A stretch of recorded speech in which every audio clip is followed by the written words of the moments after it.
This episode of Liquor and Literature discusses themes of classism, racism, physical abuse, sexual assault, pedophilia, murder, suicide, and war.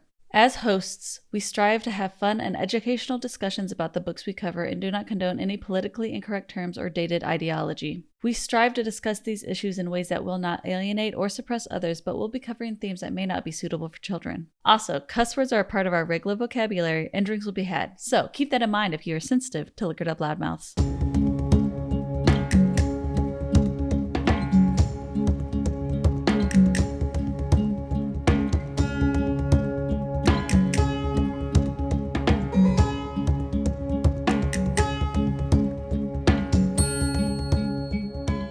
Welcome to Liquor and Literature. We are a podcast, a book club, and a happy hour. My name is Lauren. I'm Amber.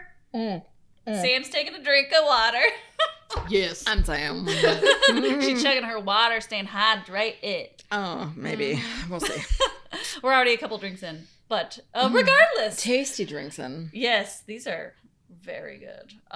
If this is your first time, welcome. If it's not your first time, welcome back. We basically every month cover a book, and in this episode we talk about that book and also history of the author. We do a movie background, and then also Sam makes a delicious drink, and Amber also makes a meal, which we actually don't cover usually on the actual episode, but that's why you need to follow us on social media, because on social media we post about the episode before it comes out, because we only post it once a month. It's at the end of the month. So if you want to, stay in touch with things, follow us on Facebook or Instagram at Liquor Literature Podcast, and you'll be all caught up with what's going on right now. Get a delicious You'll meal. have time to read the book before we post it. Exactly. Yes. Do your homework. But yeah, also, since we are talking about a book, shouldn't have to be said, but there are going to be spoilers. But if you actually read the book beforehand and follow our social media, our social media, then there won't be spoilers. Exactly.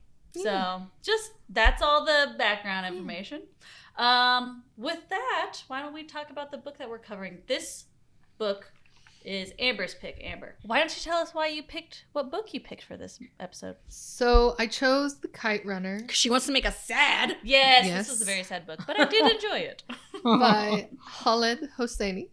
And the reason that I chose this book was this summer, as you guys know, I was kind of trying to read as many books as I possibly could jam into my brain before school starts. And I was focused pretty heavily on like classics and banned books. And The Kite Runner was one of those. And so I read through it. I fell in love with it. The Kite Runner is now my favorite book. It is fucked, but I did enjoy it. Yes. It is incredibly I cried sad. several times, and I will probably cry this episode. I did not cry, but you guys know that I don't. You make jokes. I make a lot of really heavily inappropriate jokes most of the time. That's how I get through life. It takes a lot for me to cry, especially from a book or I cry on a movie, dime, but so. But I'm the one that hugs everyone and cries a lot, so. that's fair. I had almost completely finished this book, and I went, Yeah. and Ben goes, "Did that book just ruin your life? You got like 10 pages left." Yeah. And I said, "I haven't decided yet, Mm-hmm. but maybe." I honestly just comforted myself in the fact that it was a book. Yeah. The amount of times we could have made a drinking game out of the amount of times I said, "God damn it, Amber," because I was like, Yeah. dude, like just Yeah. one thing after another. I was like, mother. Laura and I fucker. both said that because like I told her that she was not allowed to give us any more sad fucking books for a second. Yeah. Sorry. We need some levity. But like I said, that is, one thing I think that's good about this podcast is we do cover books that are hard to talk about. No, I mean, and they're great books. So, It's just like, yeah. ooh, I it's am a glad lot. we are covering this. Yes. So, basically The Kite Runner is about a young man in Afghanistan in, I think it was the 70s. Yeah, Yeah. 70s. 70s, yep. It was in the He's 70s.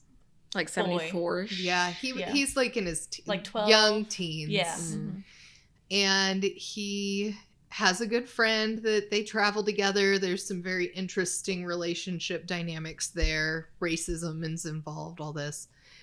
And it's during this time that the government kind of switches gears and they end up fleeing to America after some pretty terrible things happen. Very terrible things. takeovers, yeah. Yeah, happen at home. And so they end up fleeing to America, this boy and his dad. And it kind of talks about the changes that he had to go through in America and how his life was different. It talked about Afghanistan when he was young. It talked about Afghanistan as he got older. It just talked about all the different dynamics that went on there, because Afghanistan as we know it today is not the Afghanistan he describes in the book. And what he grew up with. Right. And I do want to talk about... Before it was war-ridden, yes. I think at the end, what he describes as Afghanistan, I think is more what we would picture as current Afghanistan. Yes. Yeah. Do you guys want to talk about the history of Afghanistan? Sure. Because I honestly don't know a lot. I went through a little bit of it. I did want to kind of do some research, but I didn't have time. But I actually learned a lot from this book about the history of Afghanistan. So I actually Googled basically a brief history of Afghanistan. So in 1921, it became an independent nation. And in 1934, the United States recognized it as a nation, which is just like... What does that even mean? Who gives a fuck, right? Yeah. Thanks for the recognition. Yeah. You are a person, it turns out. Stamp of approval. Here's your gold star. Yeah. It was originally Russian territory, correct? Yeah. Well, okay. I think in the 70s, that's what happened. Well, we're gonna talk a little bit more about that too. But I didn't know that originally it was part of the USSR, I think. Yeah, I feel like a lot of those countries, like Kazakhstan, Uzbekistan, Azerbaijan, a lot of those countries were formerly USSR. So that makes sense why in the 70s controlled by the USSR. Okay. Yeah. Okay. See, I'm learning. So then in 1953, General Muhammad Daud Khan, which was the cousin to the king, and I think we talked about, I think he was talked about in the book maybe for a second. Mentioned, yeah. Yeah, it was originally before he was usurped. He became the prime minister, and he introduced several social reforms, including allowing women a more public presence. We like this guy. Yes. Yeah. AKA, we liked him. Mm-hmm. In 1957, women are allowed to attend university and work because of things that he was putting in place. Hey, we're actual people. Yay! And then in 1973, Khan overthrew Mohammad Zahir Shah and abolishes the monarchy and named himself president. And that happens in the book. Yep. And they have strong ties to the USSR. Mm-hmm. 1975 to 1977, a new constitution grants women rights and works to modernize the largely communist state. In 1978, Khan was killed in a communist coup, which I think was the big thing in the book that happened. And and then Nur Mohammad Taraki takes control as president. In 1979, the U.S. cuts off assistance related to the American ambassador Adolf Dubs. I think that's what that says. Being killed. Sorry. Amber wrote notes. So the USSR then invades Afghanistan to bolster the communist regime, which is one of the big things that we saw in the book. Yes. Yep. In 1982, 2.8 million Afghans flee the war to Pakistan, and another 1.5 million fled to Iran. Which also happens in the book. Yes. And then in 1988, bin Laden forms Al-Qaeda in his holy war against the Soviets. Yeah. So that's the very basic rundown up to 1988, which is the year yours truly was born. Me too. Yeah. 88 babies. I was 85. You're special. And so, we are where we are today now. Yeah.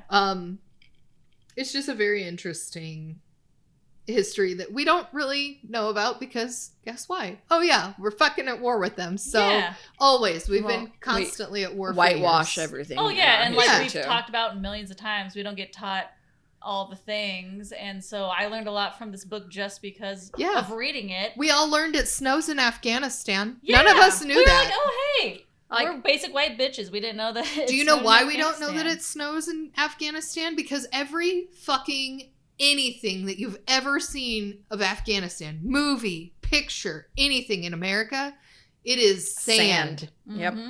And sun. Well, and we also our depiction of Afghanistan, unfortunately, is terrorist people. Yeah. Which not everyone that lives in the Middle East or in Afghanistan or is Muslim or Islamic is a terrorist. I would actually assume that a majority of them are not. Exactly. Yeah. It's like that's what they're just living under a very dangerous regime. Yeah. It's like the media portrays the entire people as this specific group when that's really not the truth in any country. We've said it multiple times on the show. If there's anything that we get wrong and you are like, you need some education there, please provide it. Yeah, definitely. We are so interested in actually being knowledgeable and having the correct information. We're Midwest white girls. Please let us know. Our education here is not great on anything outside of America. Well, and also we want to portray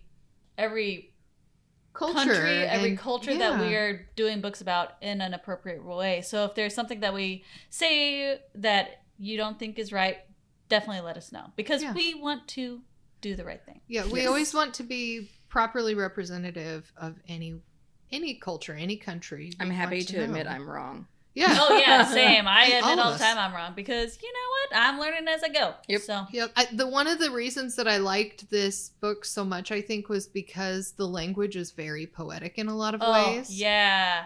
And because the human emotion expressed is so on point, in my opinion. Like, the way people respond to the things that they're seeing is so human to me. Yeah. And like, even when they don't respond in the way you hope that they will, I'm like, that's still a very human response. Yeah. Like, even when I'm frustrated with what the main character is doing, I'm like, I get why he's doing this. It's not right, but I get it. Yeah. But I do remember, like, before, like, when you were first reading this, we were recording a different episode, and you're like, guys.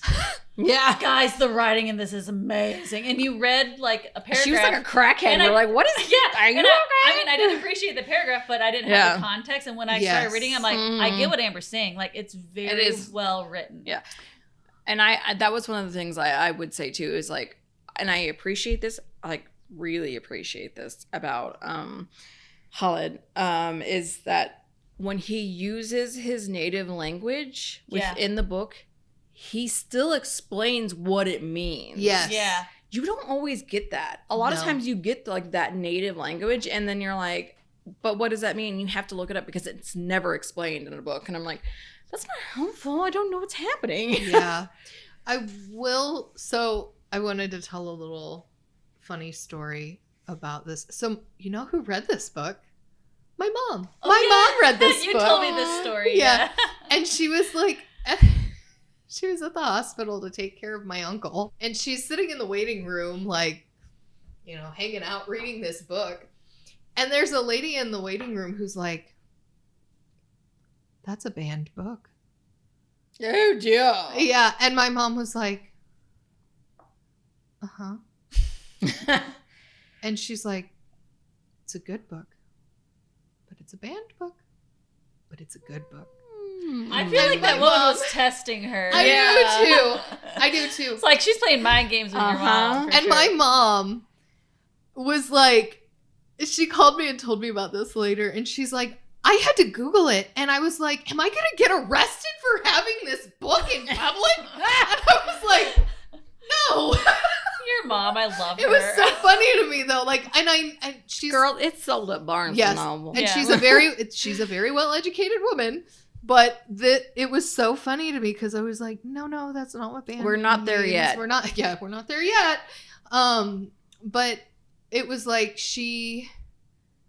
it just, and I think she was mostly kidding, but it just really tickled me when she was talking to me about it because I was like, No, it just means that like somebody didn't like what was in it, and so Yeah. they're running to take it off of shelves of a certain library because of. One thing I did want to mention before we go to the drink pairing, since we were talking about like education and like how we didn't know anything about Afghanistan and stuff, there was a quote from the foreword of the book that I did want to read that the author wrote about. He said, "As an Afghan, I am honored when readers tell me that this book has helped make Afghanistan a real place for them, that it isn't just the caves of Tora Bora and poppy fields and bin Laden for them anymore. It's quite an honor when readers tell me that this novel helped put a personal face on Afghanistan for them, and that they now see my homeland as more than just another unhappy, chronically troubled, afflicted land. I hope the same is true for you." Yeah. And I really Yeah. like that. I do too, because it did. It put it in my mind as a place where people once really thrived and had beautiful lives. Like when they're talking about the markets and stuff, it sounds beautiful. Yeah. I would love to go to that place, and unfortunately, it's It not a doesn't place exist we're going anymore. to get to see. Yeah. Mm-hmm. Well, it's like a while back, there was those pictures that were kind of circulating around of women in Iran during like the 70s, and they were wearing like mini skirts and things like that, and they just look like normal women, and it's like that is so far gone. And it was gone in like just a few years. Yeah. Which But is that's scary. How fast things can change, friends. Yeah, Right, but it's that was, like, fucking scary. basically where this novel started, and then where it ended up was like, wow, it was like super fast. Mhm. And it's just kind of startling to see how quickly things can progress, and then it makes us a little bit more aware of our own political When we have environments. a horrible person running our country that Yeah, doesn't know what the and- fuck he's doing and just Military. running off of hatred. Anyway, let's talk about the drink pairing. while Yeah. we're at it. Yes, let's talk about something we enjoy. Let's drink our sorrows. Well, Amber away. didn't love it, but she didn't hate it, so take that as a win. It is a Yes, win. I enjoyed this. I drink. liked it. It was an interesting, and I liked it paired with the meal we had. It was nice with the Yeah, it was meal. actually kind of a nice meal, like pairing it. So today's drink pairing, within the book, there was basically mostly the reference spirit was Scotch, and I'm sorry, I just hate Scotch. I don't like it. It's really, really strong, and most of the time, and I know there's different parts of Scotland, so that makes Scotch taste different. Mhm. I totally understand that. But when I think of Scotch, I think of Islay Scotch, which is just really peaty, and I don't like it. Pete, I don't like it. But even the the Highlands type Scotch that's not like super peaty, I just really don't like. I'm sorry. It's not your thing. It's not my thing. No. I've tried. It's You don't just, have to apologize. It's just it's- not your thing. I don't care for it, and I know Amber would absolutely fucking hate it because I don't like it. So Amber's definitely I not would gonna probably like drink it. it because I'm Lauren, but Yeah. Sam brings it, and I'm like, this is the best thing I've ever had. I doubt Again. it. Ugh. I'm a went- garbage disposal. Scotch, so I've had I'll drink Scotch, anything. and I don't. I Yeah. also do not care for I it. don't like it. It's burny. It's gross. It's But yeah. So I decided that we're not gonna do Scotch. And the only other thing referenced was wine, and I was like, that's its like own separate thing. Yeah. I mean, we've done like a wine cocktail, or I guess technically because it's champagne, but it's not the thing. Yeah. There are wine cocktails. I just didn't want to do that. So I decided to just do a pretty standard cocktail in a sense. I went with an old fashioned, but it was a new old fashioned in a sense. New old fashioned. Yeah, there's like I've recently been like a play on old fashions lately, and I get that. So it's like I am okay-ish with old fashions. I don't love them. I do like an old fashioned. Yeah, I know Lauren likes old fashions, but not for Also, me. Dan really likes old fashioned. That's his thing. If he goes Sam's to- like, I know. no, but like that's not something I'm gonna go and order either. So Oh, I will definitely order old fashioned. I love old fashioned. Yeah. But no, what I was saying with Dan, he goes to a bar or a restaurant, like a high end is restaurant. that his standard? And that's his thing. He Yeah. gauges the restaurant quality on how they make an old fashioned. I get And that. I remember when he went to the restaurant you used to work at, Yes. he got an old fashioned, and he very much approved. So Yes. And you probably made that old fashioned. So. I'm probably did, honestly, because I think I made sure I took care of you guys, because I'm kind of an asshole like that. I'm like, no, let me do it. I will do it. I need to do it. I will be the control freak on this. These are my humans. These I feel like he'd approve of this old fashioned. I think he would probably like this. It was Yeah. pretty good. So it's not. It's an old fashioned in the sense of the components. You got your bourbon, you got your bitters, you got your simple syrup. Now, Simple syrup.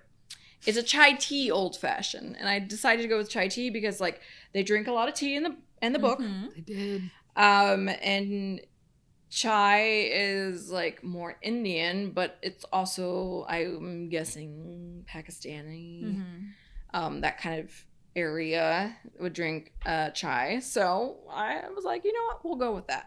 It's different, and I love chai tea. Lauren loves chai tea. Yes. So why not? Love it. It's nice and spicy. It's got these different flavors that you're gonna get with the food and stuff that they were talking about, because there is like a lot of curry type flavors and whatnot in the book that they talk about as well.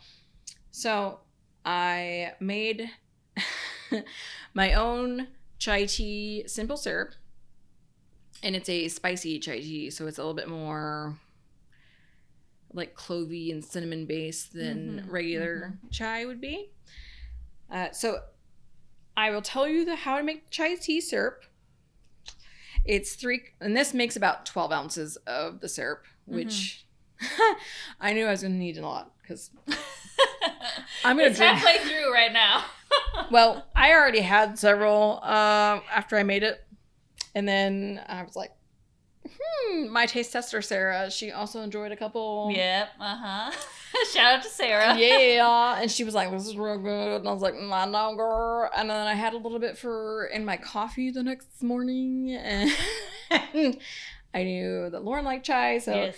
I was like, yeah, me and her are going to drink several. Because it's good. Yeah. So the chai tea syrup, how do you make it? Like I said, it makes about 12 ounces. You put 3 cups of water and you let it boil. And then once it boils, you take it off the heat and you add about either 12 chai tea bags or about 9 ounces of loose leaf chai tea. So I had loose leaf chai tea. I got it from a place called Presto George. It's out of Pittsburgh. I actually used to work there. It's a coffee and tea place, and they do like coffee, and they roast their own coffee. And then they also do loose leaf tea. So I had their spicy chai tea blend, loose leaf. And I did about 9 ounces of that, because a tea bag is about 7 ounces, like 0.07 ounces. Yeah. So about 9 ounces equals about the same amount of 12 chai tea bags. So after you take it off the heat, after it's boiled, you put the tea into the boiled water and you let it steep for about 10 minutes. I let mine steep a little bit longer because I like a little bit more intense. Yeah, same. Yeah. Yep. So like, the longer you let it steep, the stronger it gets. So after you let it steep for whatever your desired amount of time, you strain it. And if you're using tea bags, you squeeze out all the liquid from the tea bags. And then you add 3 cups of brown sugar. Now, typically, simple syrup is white sugar or caster sugar. I used either brown sugar, or you could use demerara sugar, which is basically has more molasses in it. That's the only difference. I just used brown sugar, like normal light brown sugar, because that's what I had. You add the brown sugar to the pan, and then you put it back on the heat and let it boil, but you're stirring the whole entire time because you don't want it to burn. Yeah. Yep. Because it's gonna burn. It's gonna burn real quickly. Yeah. So once it starts boiling, you actually reduce it down to a simmer. You let it simmer for about 10 minutes, and then after 10 minutes, you take it off the heat, and you let it cool down, and then you can store it in your container. I just used literally an old pasta jar. And that's what that was. I was that's kind of exactly wondering. what it is. It's an old, like, a bio essence, whatever, some kind of, like, fancy organic pasta jar. No, Prego. No. I literally use that same jar to, like, put cold, like, actual brewed coffee in and let it make it Nice. cold coffee. Oh, yeah. Because they're like the perfect sizes. Hell yeah. I do love that. But yeah, then you can just store that in the fridge. It's fucking delicious. You can use that for coffee, simple syrup too, if you want it, because it's nice. I liked it like that. Mm-hmm. So that's the chai syrup. It smells really good too. Oh, that's so nice. But so the chai tea old fashioned is 2 ounces of bourbon. We have used the Bullet bourbon whiskey. It's just the normal Frontier blend, the orange label. Mm-hmm. It's 2 ounces of that, 3 dashes of Fee Brothers cardamom bitters, and then an ounce of this chai tea simple syrup.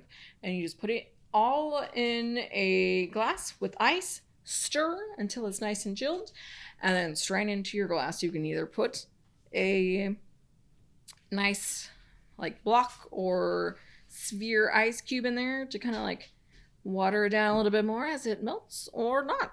It's good either way. Whatever you prefer. Yes, it's delightful. I have had too many of them already. I think they are delicious. I will probably have one more. I might too, and that would be like 4 for me, and that was what I drank the other day was 4. I think. Nice. Well, there you go. That's your lucky number 4. Yes, I don't. Like I said, I'm not a big old fashioned person. Yeah. I really like these chai tea. They're ones. nice and smooth. That's for damn sure. Yes.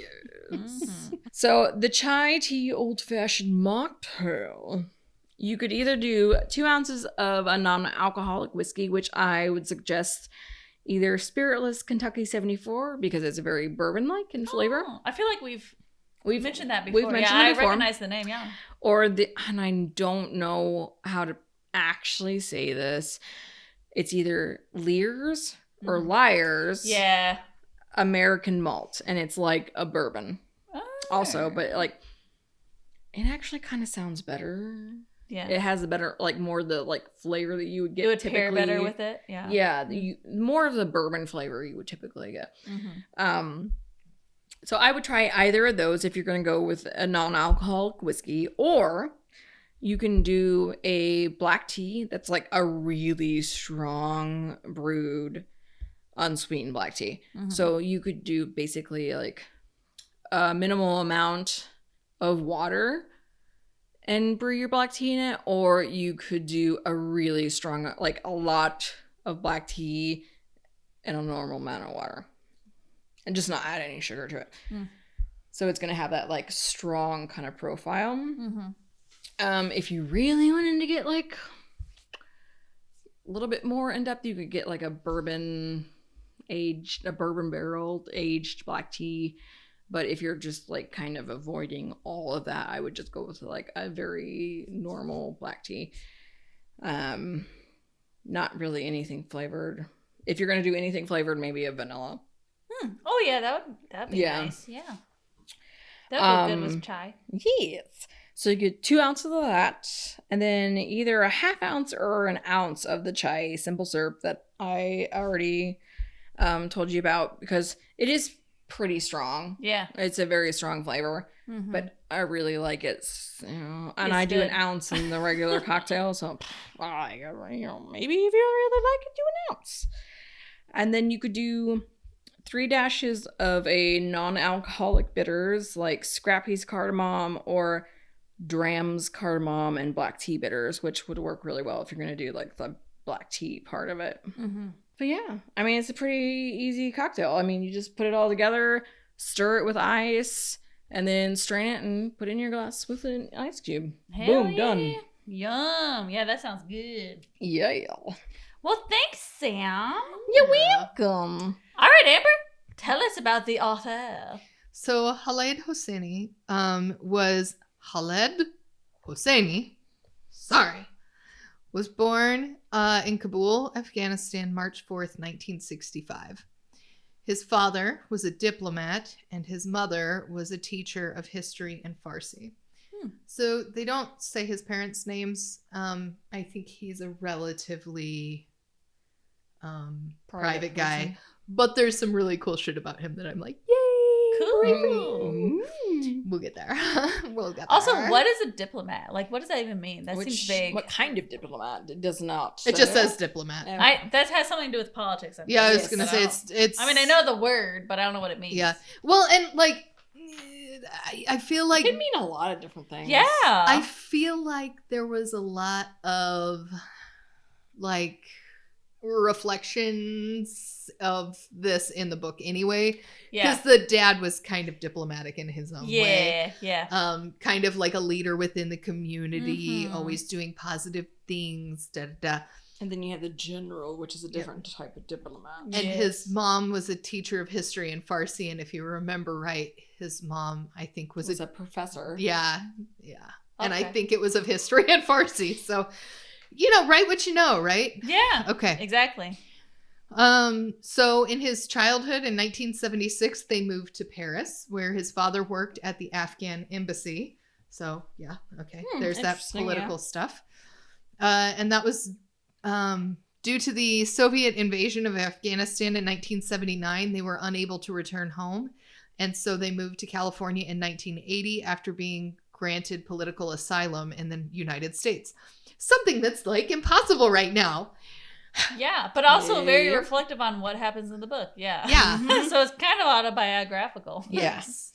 And so when they moved to the United States, he could not speak English, and he describes this experience as very alienating, which of course it would be. Yeah. Like, you go to a place and you can't talk like the language, you can't speak the language that everyone around you can speak. Of course that's going to be alienating. It's a whole different culture. I'm sure it was a big culture shock. So for college, he went to Santa Clara University and studied biology. And in 1989, he began attending at University of California, San Diego. He entered private practice as an internist in 1996, 3 years after receiving his medical degree. So his career, he was a physician and a novelist. Is a physician and a novelist, I guess. His life, he began writing The Kite Runner in 2001. He began writing full-time in 2004. And he was appointed as a Goodwill Envoy for the UN High Commissioner for Refugees in 2006. He revisited Afghanistan for the first time since childhood in 2003.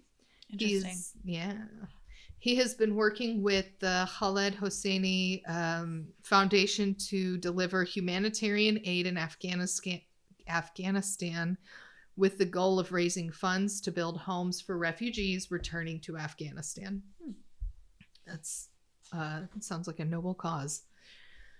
Proceeds from his short story Sea Prayer went to UNHCR and the Khaled Hosseini Foundation. He describes his upbringing as privileged. He has a sister and doesn't recall her suffering discrimination for being female in Kabul. He reports he regularly flew kites with his cousins in Kabul. He has siblings, a sister, and at least one brother, but it sounds like 2 at least. You're not sure? I'm not really sure. Like, I tried to find it, and I was like, I have no idea. Yep. Again, he sounds like he's got a relatively private life. He is fluent in Persian and Pashto and describes himself as a secular Muslim. This is cool. He announced in 2022 that his 21-year-old child had come out as transgender. Oh, nice. So I think that's beautiful. Aww. He is married to a woman named Roya, and they reside in Northern California, and they have 2 children together. I think he worked as an actual physician for like 3 years and was like, yeah, I don't want to do this forever. Yeah, I like how he switched to writing, because I'm like, that's definitely the more creative thing. All right, well, why don't we dive into this book, guys? Where do we want to start? Probably at the beginning. I was going to say probably. The first chapter, this book kind of goes a little bit of time jumps, not too many much, but the first chapter takes place in December of 2001 in San Francisco with our main character, Amir. And he gets a call from an old family friend, Rahim Khan. So that's basically the first chapter. We don't really know much yet. Yeah. And then after that, we get to chapter 2, where it goes back to the 1970s in Afghanistan. Yeah. Amir, he's, in my opinion, sensitive, anxious, and to me, he has a lot of difficulty defining emotions. Yeah. That was my overall Ain't that the truth? explanation. But Sam is making a face that says she has other opinions. I would agree with those opinions, but I also feel like he's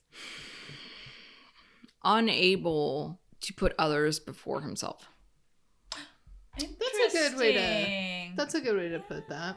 I mean, definitely in one particular I was trying to think situation. of like some type of emotion, but I'm like, I don't really have an emotion to put for that. But other than self-centered, but it's like not really necessarily self-centered. It's more like self-preservation. Like he is more into like saving his own skin than others. Yeah, I was gonna say definitely. It's like cowardice. Yeah. But he also but not realizes that though too, which is He does. interesting because But he also doesn't realize doesn't how to. try to resolve that. Well, yeah, and then it affects other people. Yes. Yeah. Yeah. That's a good way to think about it, Sam. I like That's that. interesting. And then his best friend is Hassan. Well, but friend is probably not the best term. We're going to talk about Right. that relationship. Yes. And Because he was like, I don't even know if I would call him a friend per Yes. se. But I think that they were. They definitely were.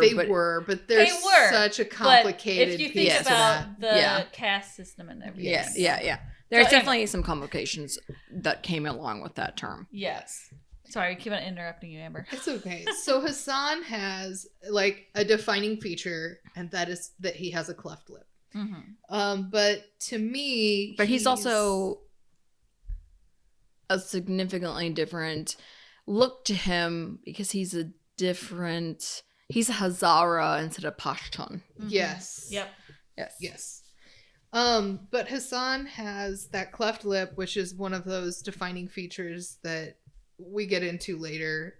That it comes into play. That's the only reason it's important to mention at all, in my opinion. Yes. Is because Yes. it does come into play a couple of times in the book. Yeah, and it comes back around at the same time. Yes. Mhm. Yes. And I describe him as being faithful, intelligent, kind. He loves stories, and he's very brave.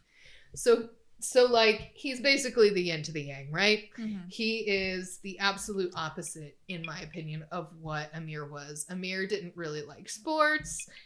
Hassan really was very like athletic. Amir was bookish.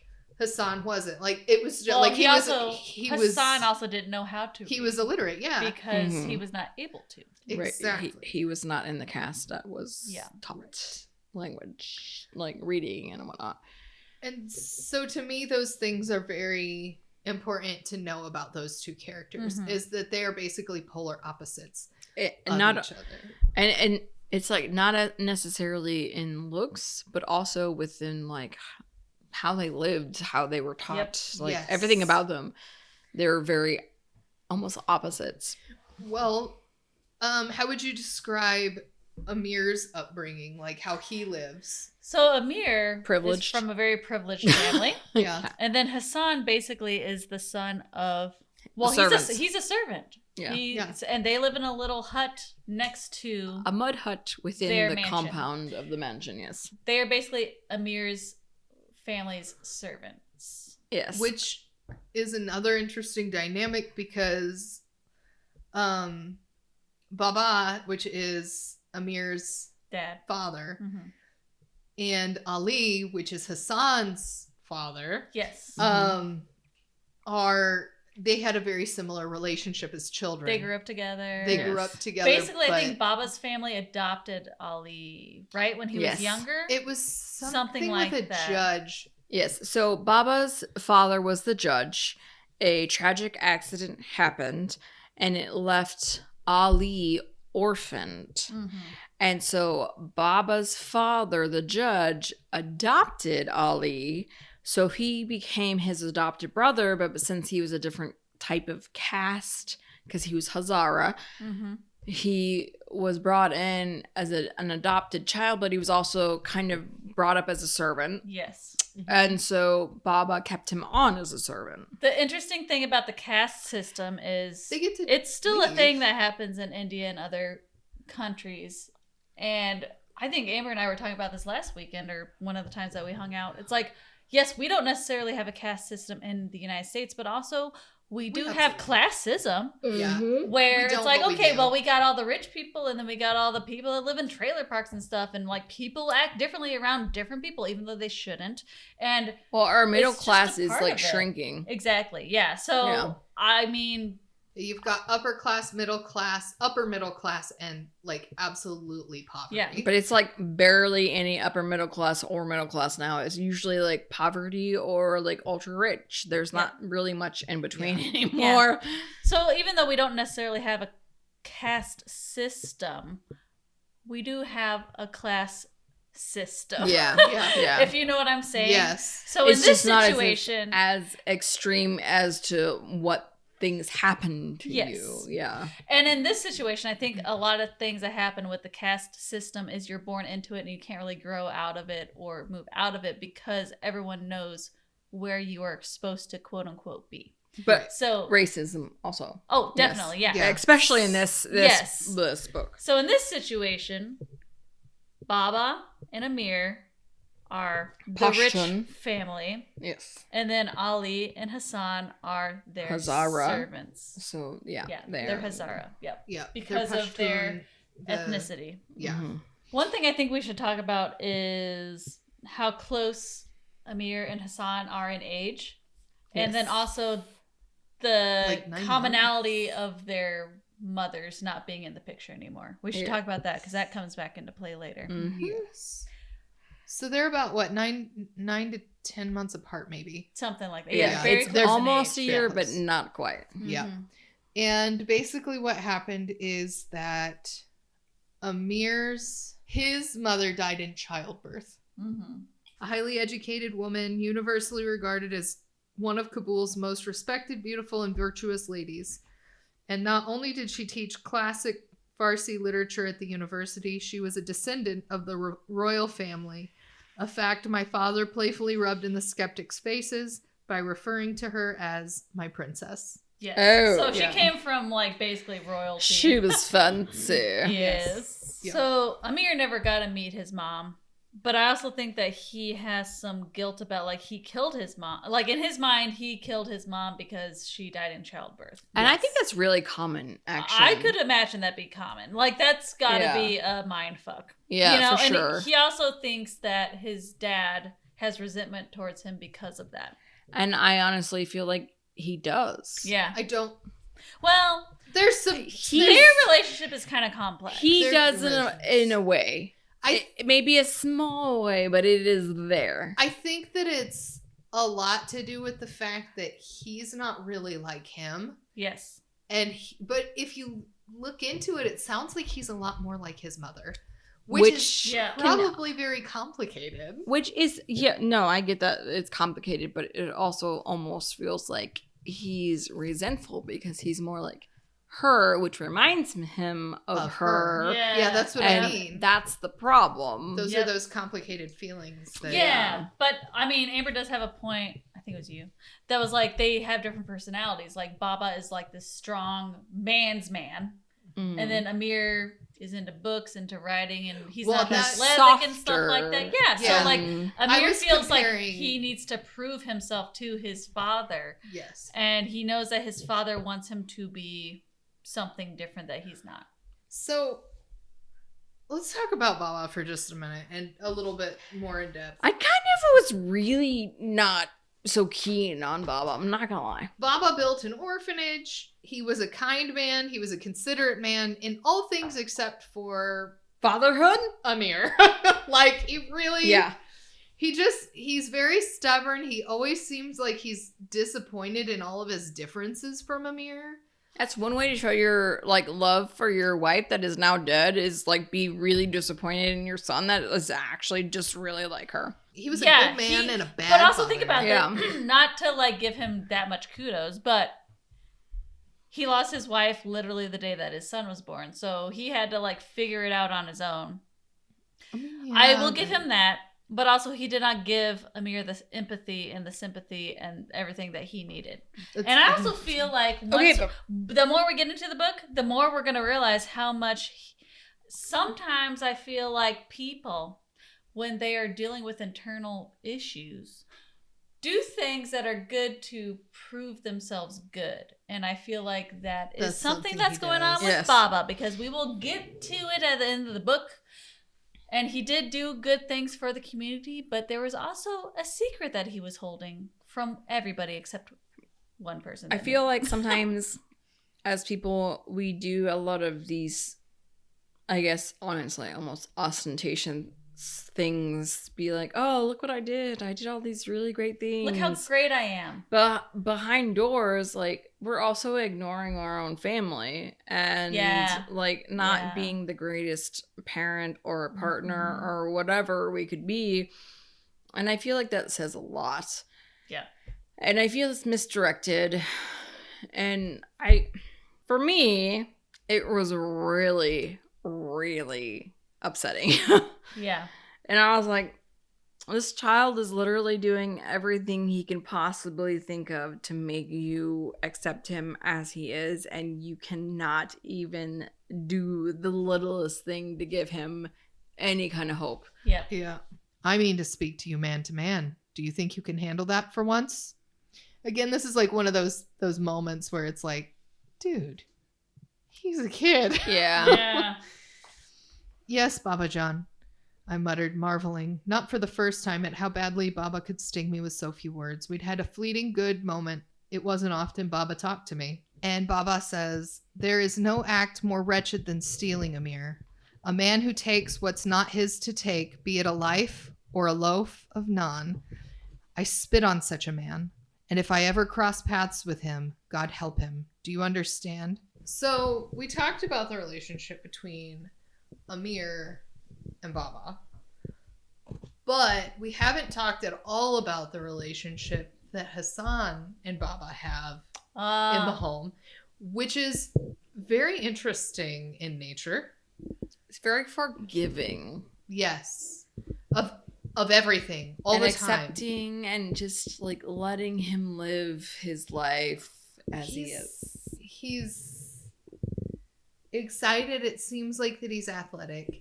It's almost He like wants him to participate in things that Amir should be. the one participating in. Yes. Yeah.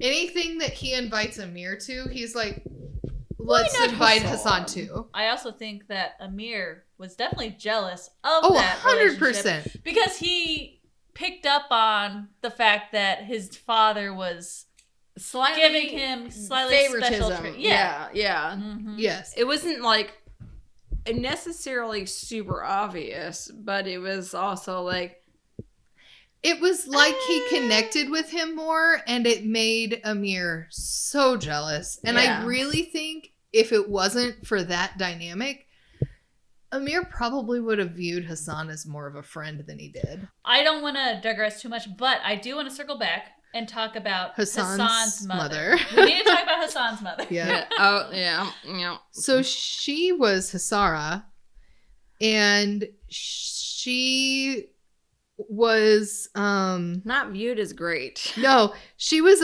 Ali's wife, and she was seen as like this very beautiful woman that could turn heads, But a salute. Yeah. but she got around. Yeah. Which who she knows ran how much off- of that is actually like. And if she did do that, who cares? But like, she was like the person that everyone was talking about in the Yeah. town. All Yeah. this Which stuff. we know is not necessarily always true. Yeah, exactly. But it sounded like overall this was probably the truth in this book. But it's hard to say Yeah. too. Yeah. Either way, But she ran off with a Whatever. troupe of musicians after Hassan was born. Not great. Yep. that's not great. She had refused to even hold Hassan, and just 5 days later she was gone. Baba hired the same nursing woman who had fed me to nurse Hassan. We took our first steps on the same lawn in the same yard, and under the same roof, we spoke our first words. Mine was Baba, his was Amir, my name. Oh, yeah. Yeah. And I think that's really like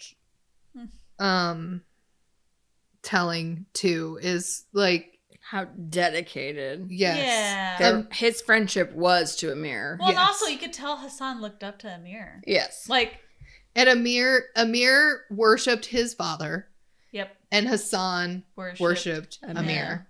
I did want to talk about how, I think we kind of mentioned it, but Hassan didn't know how to read or write. And so Amir would read to him. And I thought it was interesting how, like, Amir would, like, make up these stories. Like, he would pretend like he's actually reading the book, Yeah. but then he'd make up his own stories. But then, Skip a like, couple pages, I'm I feel tired. like Hassan caught on that. Like, he knew. Oh, I think he knew. He knew. And so he kind of was like, whenever Amir was like, I kind of, like, want to start writing stories, he encouraged him. Hassan was like, you should start writing stories because you would be good at it. Yeah. Yes. And then also, we haven't mentioned Rahim Khan other than the first chapter, but Rahim Khan, we should talk about him. He is Baba's, like, best friend, basically. Also, his, like, business partner. Yeah, Business partner, best business friend. partner, best friends. He's the guy from the first chapter that called Amir in 2001. It was like, hey, this shit's going down. Yeah. So You should probably he think basically about was coming back. in Amir's life as a child a lot. And also, I feel like he was for the father holes figure. that Baba left, he filled those holes as a father. Yeah. Like, because he was very into, like, the things that Amir liked, like writing, and he really empathized with Amir, and like that he did not have to be a tough guy and stuff. Yeah. I think that he recognized what was happening with Amir. Yes. He saw that Amir Baba was- wasn't giving him, he wasn't filling the cup. Yeah, Right? Like Amir was trying so hard to get Baba's approval, and Ramir Khan was like, "If you're not gonna do it, then I'm gonna give him something." Yeah. Like, so it was almost like an emotional filler for a father. So yeah, he basically, Hassan and Rahim Khan was like encouraging Amir to write. They're like, yeah, you have a great imagination, you have great stories, you should do that. Well, there was like that awkward thing where he wrote one and he told his Baba about it. And he like had walked in and he's like, Baba, I wrote a story. And like there was just this long awkward silence because like And Rahim Khan was like, "Okay, well, tell us, boy." yeah, because most parents would be like, "Tell me the story." Yeah, Baba was like, I don't know how to, and so Rahim was like, hey, yeah, I'm interested, you know. Baba like, was very and that disinterested. goes back to how Baba like didn't know how to be a father. I in think that he thought it's a aspect. soft version of what a boy should be. he's telling stories. Yeah. So then we get to the Russian invasion of Afghanistan. Yes. Fuck you, Russia. And fuck you, Russia! Which again, I did not know that was Which a is thing. something that's said later in the book. I think, "Fuck the Russia." Yeah. Yeah. Oh yes, that's true. Baba says that later. So I do have a quote from the chapter that talks about the Russian invasion. If you want me to read it. Yes. Duh, De- duh, Yeah. duh. Dude. we shut up. Dang. Fuck the Lord. I love you, Love Amber. you. Oh, no. All right. What's up, Doug? Woo! I'm trying. Okay, this is our I like was very gonna- emotional part of the book, and I'm you guys are burping sorry. and laughing. Okay, ready? I'm sorry. Yeah, fine. We stayed huddled that way. Okay, no more laughing. We stayed huddled that way until the early hours of the morning. The shootings and explosions had lasted less than an hour, but they had frightened us badly, because none of us had ever heard gunshots in the streets. They were foreign sounds to us then, the generation of Afghan children whose ears would know nothing but the sounds of bombs and gunfire was not yet born. No. Huddled together in the dining room and waiting for the sun to rise, none of us had any notion that a way of life had ended. So there's actually in chapter 24 there's another quote that I Yeah. really liked that relates to this. Yes. And it's, there are a lot of children in Afghanistan, but little childhood. Yes, I actually highlighted I it too. highlighted that one too. It's just, it goes back to what you're saying. Mhm. Like, he really, like, within, I know that was like a couple paragraphs, but he put a lot of emotion and context into just those few words. And he does that in this entire book. I think the next thing in this is to talk about the first interaction with Asif. Oh, let's talk about Asif. Asif! That's how I read his name every He single time because he's an ass. Sucks.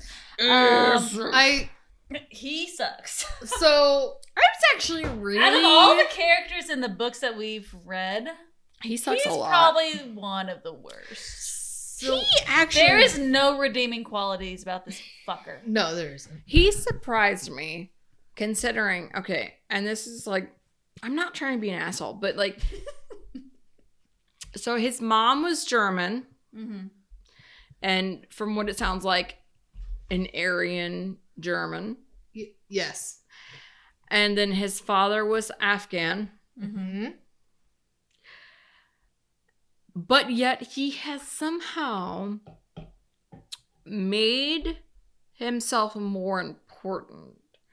And I found that very interesting because he was different, but also made himself more important than the people that are actually born in that country from like parents that were both Afghan. What a Nazi thing to do. But then it reminded me exactly about the propaganda that he was following. Yes. But what was very interesting about it too is that you could tell that he was a domineering child. Like his parents were scared of him, I think. I think so too, but his mother was also very anxious, and I feel like his father was also probably like very controlling, and that's how she ended with him. I don't really know. I'm just guessing, but let's talk about the first altercation between Hassan and Amir and Asif. So this was like right after the whole gunfire, all that stuff, and I think Hassan and Amir were like, hey, something weird's going on, but let's go have fun. And so they were gonna go to their tree that they always hang out at, which is a pomegranate tree. Pomegranate tree. Not that it's like super pertinent, but I mean it comes into play later. I love pomegranates though. So they're on their way to this pomegranate tree, and Asif, that's how you say his name? Yes. Asif and his two little henchmen fucking confront them. They're basically picking on Hassan because he is a Hazara, which is just some bullshit excuse to pick on somebody. Yeah, because he's different. But also, so is he. I know. It's literally. But it doesn't matter. But does racism ever make sense? No. That's true. He is upper class, so therefore it doesn't matter if he's different. Mm-hmm. He's got wealth. So suck a dick. He starts bullying Hassan. Them. Yeah, mostly Hassan. Yeah. He starts with Amir, but then he bullies Hassan because Hassan always stands up for Amir. And Asif also carries around a pair of knuckles. Yeah, they're like brass knuckles. Yeah. And because he's a little bitch. I know, he can't do it himself. He's got to have some little equipment with him. Yeah. So he busts out those brass knuckles and he's about to like hammer down on them. And Hassan whips out his little slingshot. Because and he was like pro. Lauren's over here like making like I was like, gestures. What's that gesture? Yeah, slingshot. And he's like, stop right there. Thank you very much. You really, really suck, you stupid I said. So he's like, hold up. Asif, you suck. If you take one more step, I'm gonna fucking fling this rock into your You're gonna fucking be eyeball. one-eyed, Asif. Real quick. Well, and like, Asif's... that's my shit. Sorry. And Asif's response is, of course, like, yeah, but like, there's 5 of us and two of you. Like, we're gonna fuck you up. And he's like, no. Yeah, but I'm the one with the slingshot, and you'll lose your eye first. And bitch. He's really good with the slingshot. Good luck with that eyeball. So they all stop. They're like, oh shit. They're like, what? We'll get you someday. Mm-hmm. And so they eventually go away. And you could tell that Amir's like, holy shit, Hassan just like saved our asses. Yeah. And he's like, I'm not that brave. I could never do that. But Hassan like fucking stood up for us. Oh. And that's because Hassan's a badass. Hassan is consistently brave and consistently faithful. After that altercation, they did end up getting to the pomegranate tree. Yes. And there's a conversation between Hassan and Amir about like how Would you do this for me? exactly. Hassan's like, I would eat dirt for you. Yeah. And Amir's like, would you? And he's like, yes, I would. And then But he almost like forced him to. Because I feel like Amir was the one that was like, would you eat this dirt for me? Page 30 or 54. Yeah, the entire conversation. Yeah, because he kind of challenges him. Yeah. Yeah. Would I ever lie to you, Amir Aga? Suddenly I decided to toy with them a little. I don't know. Would you? I'd sooner eat dirt, he said with a look of indignation. Really? You'd do that? He threw me a puzzled look. Do what? Eat dirt if I told you to, I said. I knew I was being cruel, like when I taunt him if he didn't know some big word. But there was something fascinating, albeit in a sick way, about teasing Hassan, kind of like when we used to play insect torture. Except now, he was the ant and I was holding the magnifying glass. Mm-hmm. Mm-hmm.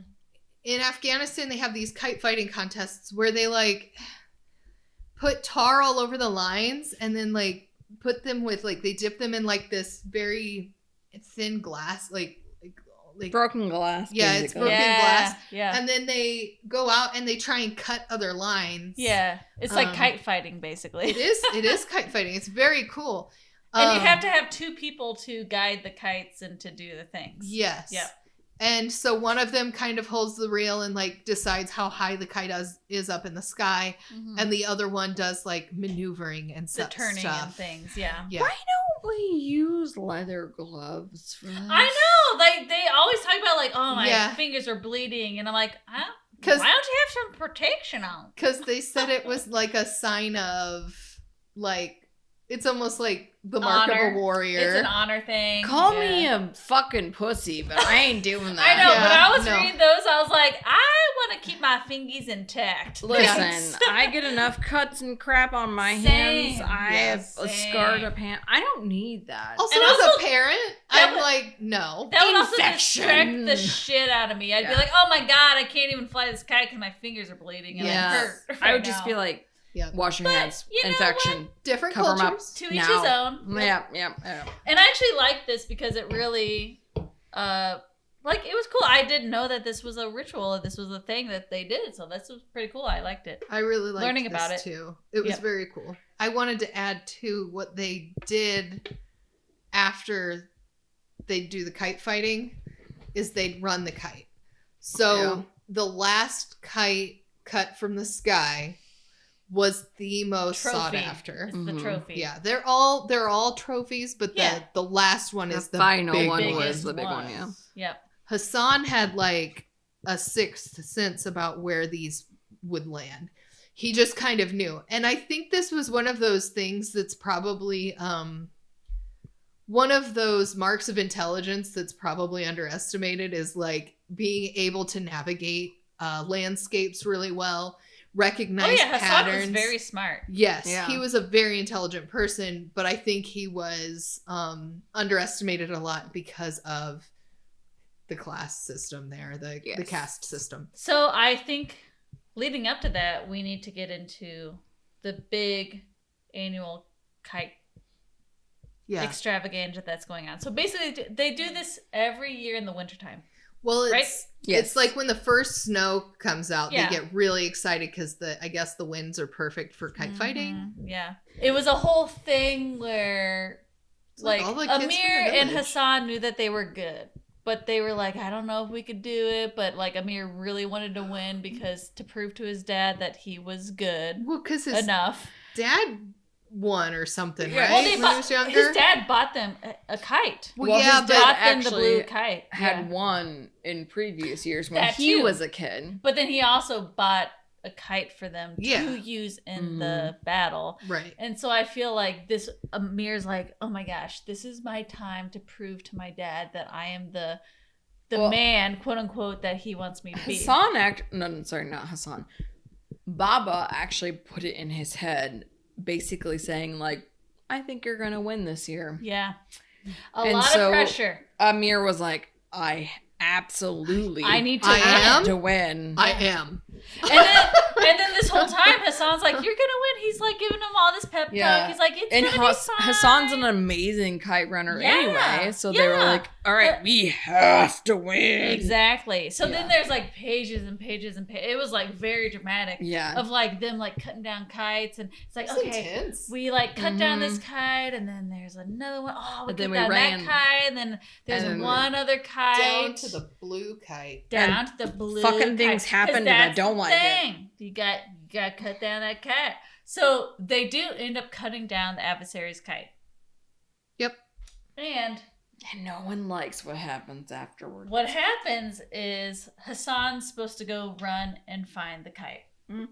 And he turns around, and what is the quote that he says? For you 1,000 times over. Yes, which I think is like the quote of the book. Yeah. For you 1,000 times over. He looks back at Amir and he says, "For you 1,000 times over." And then Hassan goes and runs for the kite. And so Amir's kind of waiting for him because he's like, well, he'll be back soon. And then he's like, well, seems like a long time that Hassan hasn't been around. Like, he should be back by now. So he starts wandering the streets. And he comes across this one older man that owns a shop or something. And he's like, hey, did you see, like, you know, where that kite went? And he's like, oh, I saw a boy running after the kite, but I'm sure those older boys caught up with him. And Amir's like, what are you talking about? And he's like, there were some older boys that were running after him. So he eventually finds where Hassan is at, but he's cornered with Asif and his little gang of dudes. I think it's his henchmen, his two other dudes. And he's kind of like looking at, like, they don't know that he's there, but he's kind of like eavesdropping on the situation. There's this whole conversation where Asif is like, give me the kite. And Hassan's like, no, I'm not going to give you the kite. And he's like, why? And he's like, because it's Amir's. And he's like, Amir's not your friend. Like, there's this whole thing about how, like, Asif is telling Hassan, he's like, he's not your friend. Like, there's a different dynamic here. Like, was he ever your friend? He's not your friend. He wouldn't do this for you. Why are you defending him like this? Like, I give you the option of giving me that kite. If you don't give me that kite, I'm going to do something to you. And Hassan stands his ground because he loves Amir, and he's going to stand his ground. Because of that, Asif attacks him and sexually assaults Hassan. And this whole time, Amir is watching it. He does not try to interfere. He actually runs away from it. I have a quote there that I wanted to read about that. Please do. Yeah. I had one last chance to make a decision, one final opportunity to decide who I was going to be. I could step into that alley, stand up for Hassan the way he'd stood up for me all those times in the past, and accept whatever would happen to me, or I could run. In the end, I ran. I ran because I was a coward. I was afraid of getting hurt. That's what I told myself as I turned my back to the alley, to Hassan. That's what I made myself believe. I actually aspired to cowardice, because the alternative, the real reason I was running, was that Asif was right. Nothing was free in this world. Maybe Hassan was the price I had to pay, the lamb I had to slay to win Baba. Was it a fair price? The answer floated to my conscious mind before I could thwart it. He was just a Hazara, wasn't he? He ran away. And there's a lot of emotion that goes through, like, all, like, he witnessed something traumatic, and he was only, like, I think he was 14 here. Yeah. He was a kid. He was a little boy. And he knew it was wrong, and he should have said something, but also he was a kid. Yeah.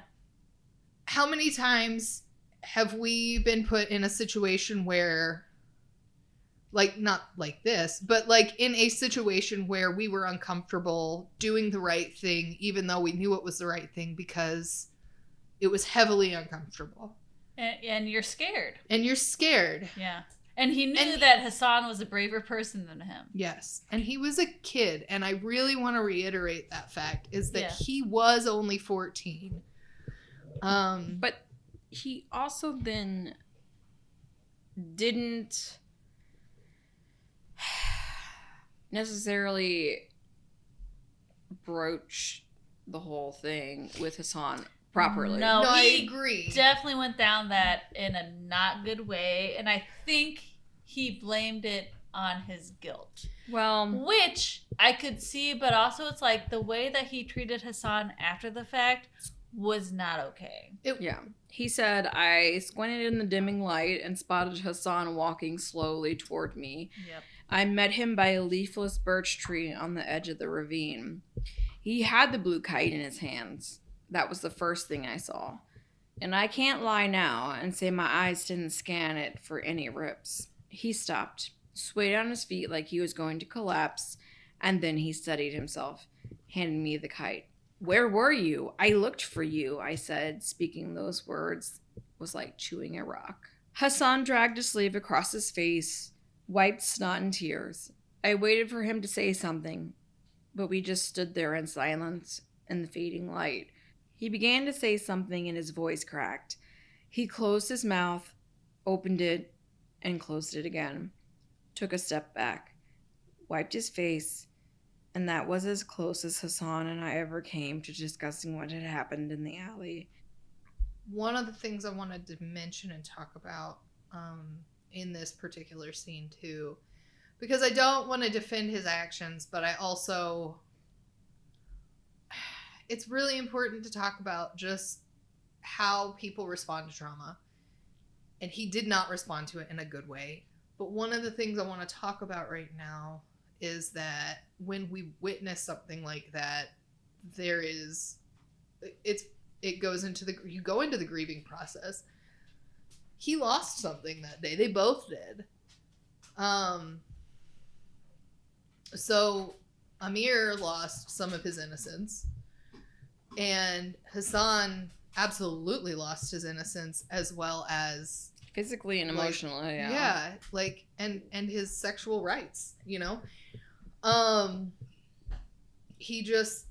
didn't have bodily autonomy, and it's horrible. So they both had a loss, and they both respond with their own ways of grieving, and you see it in the next few chapters of how they handle that. But not good. Yeah, like Hassan went into a severe depression. And then Amir, his initial response is almost like pretending it didn't happen. It's almost like that denial response that some people have. Mm-hmm. It's a very normal response. It's not a good response, but it's a very normal response. Especially when you're 14 and cannot really process appropriately all of the things that probably just, not really fully understand what happened. You understand that it was wrong. You understand that it was awful, but I don't think that at 14 I could have processed the emotional trauma that my friend really, really went through in that spot. Especially in this culture where it's very masculine and very, strong, dominating kind of culture, and then to be humiliated and just raped like that by another man. But it's not. Yeah, that would not be easy.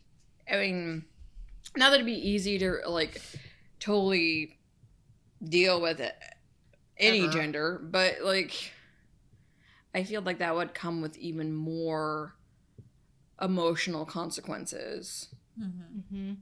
But it really sucks because they're both going through, of course, Hassan went through the most trauma. Yes.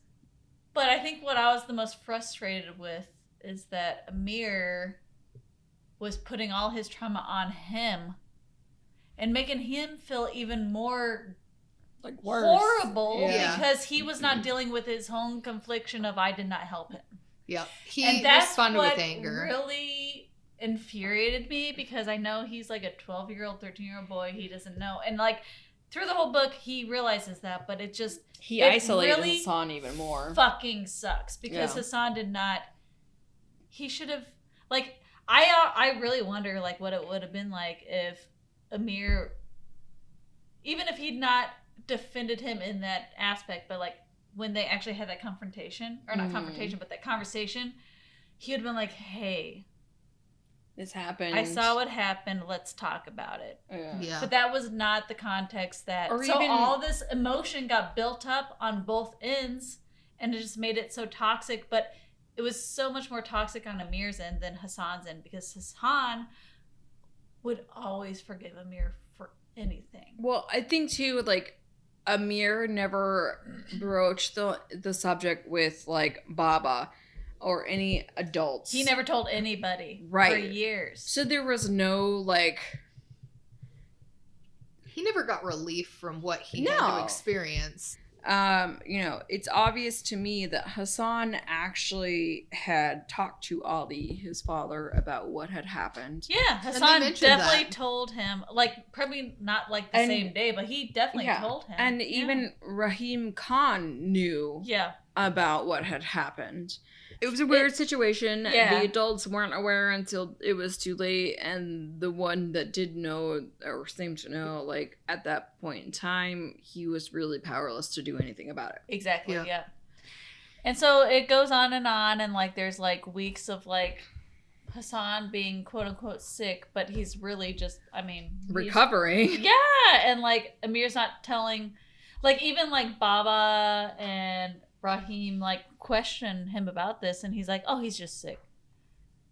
Well, and it's like, well, all the adults know that something's going on, but they don't know exactly what until Hassan tells them. But also it's like the point where how do you really come to terms with seeing someone assaulted in that way? Yeah. Even if you had told somebody, that is still such a traumatic thing to witness. Yeah. Like, everything about that situation is just fucked up. Yeah. So yeah, I guess Amir, like, there's a lot of conversations with Hassan where he's kind of pushing him away, and it sucks because you could tell that Hassan, like, he's trying to recover and trying to like be like, hey, let's go back to normal, and Amir's just pushing him away, which, how do you think that makes Hassan feel?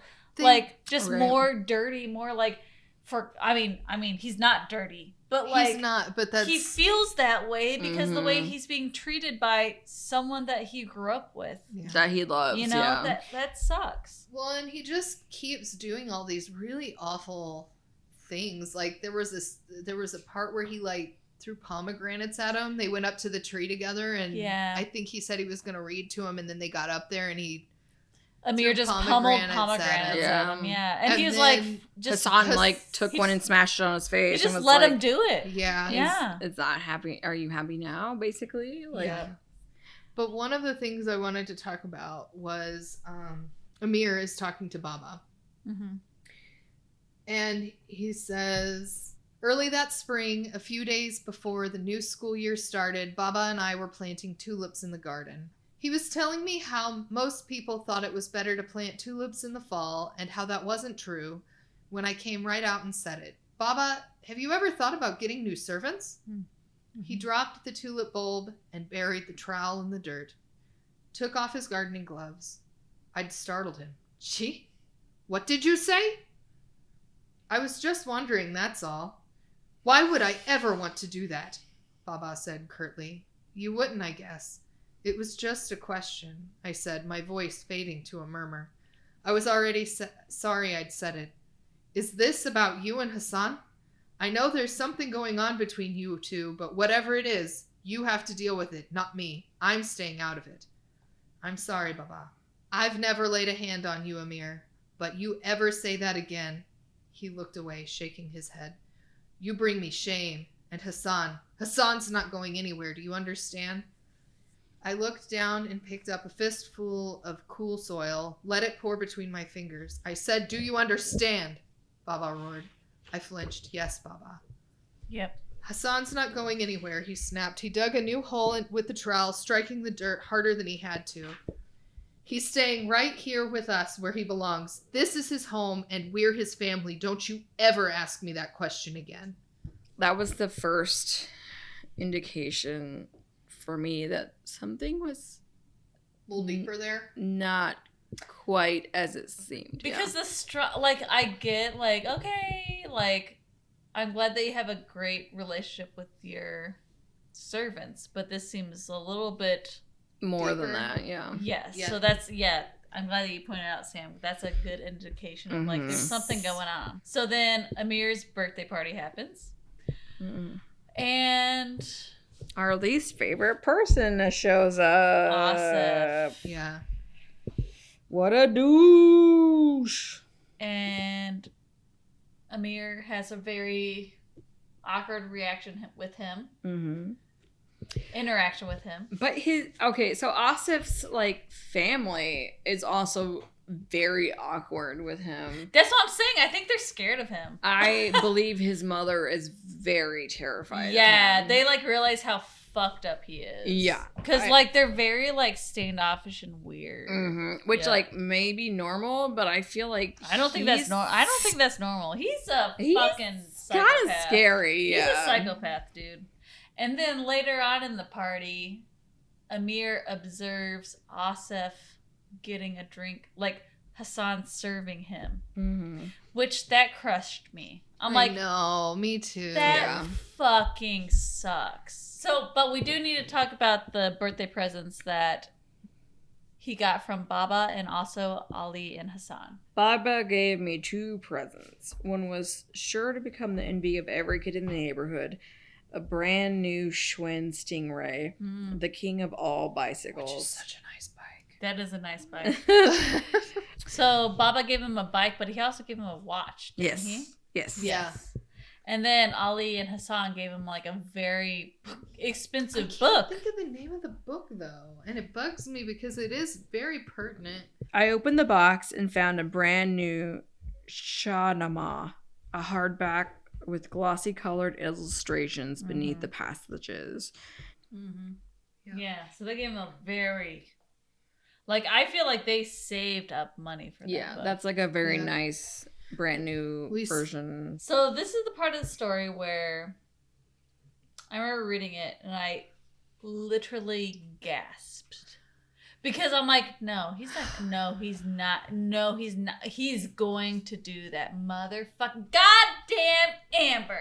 Goddamn Amber part. Because basically what happens is Amir in his 13-year-old mind is like, the only way to fix this, because Bob already said he's not ever gonna get new servants. So what I gotta do is I need to frame Hassan. So he takes the birthday gift from Baba, the watch, and the other things, and some cash, I think. Yeah, cash, and he hides it in the hut that Hassan and Ali live in. Then I think he goes and tells Baba. I forget how it all unfolds. Yeah, he basically is like, hey, I think Hassan took my shit. Yep. And so Ali and Hassan come into the house, and Ali is like, this is what's happening. We're going to leave. Yeah. And Baba's like, but I forgive you. Which... It's surprising, unforgivable. It's very surprising, specifically for Amir, because Amir, I think, was like, hey, he's not going to forgive because stealing's like his ultimate like sin. Yeah. And he's like, but I forgive you. And Ali's like, no, we have to leave. But just We're even going like to leave. The class system that's like probably not normal. Because, well, also at this point, I think we get the gist in this conversation that we know that Hassan has told Ali what's going on. Mm-hmm. And Ali is protecting his son and also protecting Baba, because Baba doesn't know what's going on either. Right. And so Baba's like basically begging them to stay. And Ali's like, no, we have to go. We have to go. And this is the most emotional part for Baba. Mm-hmm. I remember reading this and being like, wow, like, this is the most emotion he's ever had in his entire life. Like, or at least in this book. Like, this is a very emotional scene. Yes. Yeah. Very emotional. And Ali asks, will you drive us to the bus station? I forbid you to do this, Baba bellowed. Do you hear me? I forbid you. And then Ali says, respectfully, you can't forbid me anything, Aga Sahib. We don't work for you anymore. Yep. And it was like, that was to me the strongest, like, probably ever that Ali has ever been. Ollie's a good character, like a very strong character. Yeah. He is. A very like underrated character. Yes. Yep. Do you think that Baba knew that Hassan did not steal the money in the watch? Oh, yeah. I don't think he ever thought that Hassan actually Baba? did that. Mhm. Yeah. Yeah, because I feel like I think he was just confused. Like, what's going on? Because, like, why would he? He's never done anything up until this point. Like, why would he ever? But he said that he did it too, and he always, like, he knows that Hassan doesn't lie. That was the other thing. Ali was like, we can't live here anymore. And Bob was like, but I forgive him. Ali, didn't you hear? And he's like, life here is impossible for us now, Aga Sahib. We're leaving. Ali drew Hassan to him, curled his arm around his son's shoulder. It was a protective gesture, and I knew whom Ali was protecting him from. Ali glanced my way, and in his cold, unforgiving look, I saw that Hassan had told him. Strangely, I was glad that someone knew me for who I really was. I was tired of pretending. It's so sad. It is very sad. And like, if they just all talked a little bit, it would be Yeah. so much better. Like, just talk about your trauma, people. Just talk about your trauma. But that's hard to tell, like, a 13-year-old. Especially something like this. Especially in a culture where something like this would be so Frowned upon. But it really is frustrating seeing how preventable all Yeah. of this could have been. And like, I don't think any of them would have, looked at Hassan any differently. No, definitely not. Like, honestly, he would have gotten way more emotional support. I think so. I'd like to think Definitely. But I'm very, and I get it, but I'm very frustrated with how Amir did all the things. And I think all the things I think he owns up to it. Like, the way that because he's writing this from a perspective of him as older. Yeah, he's an adult. And I know that he's frustrated with the way that he acted. But I'm telling you, there's so many times in this book where I just was like, motherfucker. There's so many times he could have actually told somebody. Yep. And a different, there's like, a different resolution could have happened. Yeah. One of the things that I really wanted to talk about, and that's one of the reasons I like this book, is because it is so human. Yeah. It's not because, he made a lot of very disappointing decisions. I do not support the decisions he made. And I also recognize that he is a human little boy who made bad decisions based on his own internal conflicts that he was having. And those are totally normal things to have. And that's the thing with him. It's like, how do you blame self-preservation? Yeah. Because if it wasn't Hassan, it was going to be him. Mm-hmm. Yep. Mm-hmm. And like, it is frustrating because it's like, well, you could have like stepped in and maybe done something, but like, who's to say that it wouldn't have turned on him and he would have been the victim? There were two boys holding. That was the other thing. It wasn't Asif. Yeah, it was three boys. There was three boys. That's true, because it's like, honestly, like, I was infuriated, but I was never at any point mad at Amir. I was upset. I was upset, but I was not. But like, I was like, that's horrible the way that you're acting, but I also get why you're acting that way. Also, a child should never have to fucking deal with because that. that's fucking horrible. Yeah. That's so traumatic. So, Ali and Hassan leave. Mm-hmm. And I remember there's like a quote where Amir's like, I wish it was like a dramatic like movie scene where I was like running after them and saying, no, please don't go. But it wasn't like that because I did not do that. Yeah. Mm-hmm. And that like got my heart too. I was like, he wanted to do that, but he felt like he couldn't do that. Mm-hmm. Well, because he's of the one that everything. pushed them to leave. Yes, exactly. So if he did that, that'd be counterintuitive to what he would. Yeah. So then, the kind of stuff with Russia gets even worse and worse and worse in Afghanistan, to the point where I think it kind of fast forwards to when Amir is 18. He's a teenager now, and him and his father need to evacuate And they go to. Pakistan. Yeah, I was gonna say it's Pakistan. They end up getting a It's van like the that will take them to border Yeah. of Afghanistan to Pakistan. Yeah, so they go from Afghanistan to Pakistan in a van. So they end up getting to the U.S. And then it fast forwards to the 1980s. They are in Fremont, California. Mm-hmm. This was an interesting time because, so I feel like Amir was like, hell yeah, I'm in America. I'm going to do all my things. He was just like, I'm going to figure this out. I'm going to do my own thing. I think he also had to because Baba was very against change and Well, yeah. learning Yeah. English and figuring things out. He's just like, I'm going to do what I've always done. That doesn't always work in a different country. This was the part where I felt sympathy for Baba, though, because, like, if you think about it, so Baba went from, like, being, like, in Afghanistan and being, like, a high roller. I mean, he was Then he like, goes to in a U.S. mansion. Then he goes to the United States, and he ends up working in, like, a gas station. Yeah. Because that's the only work that he could, because it's different.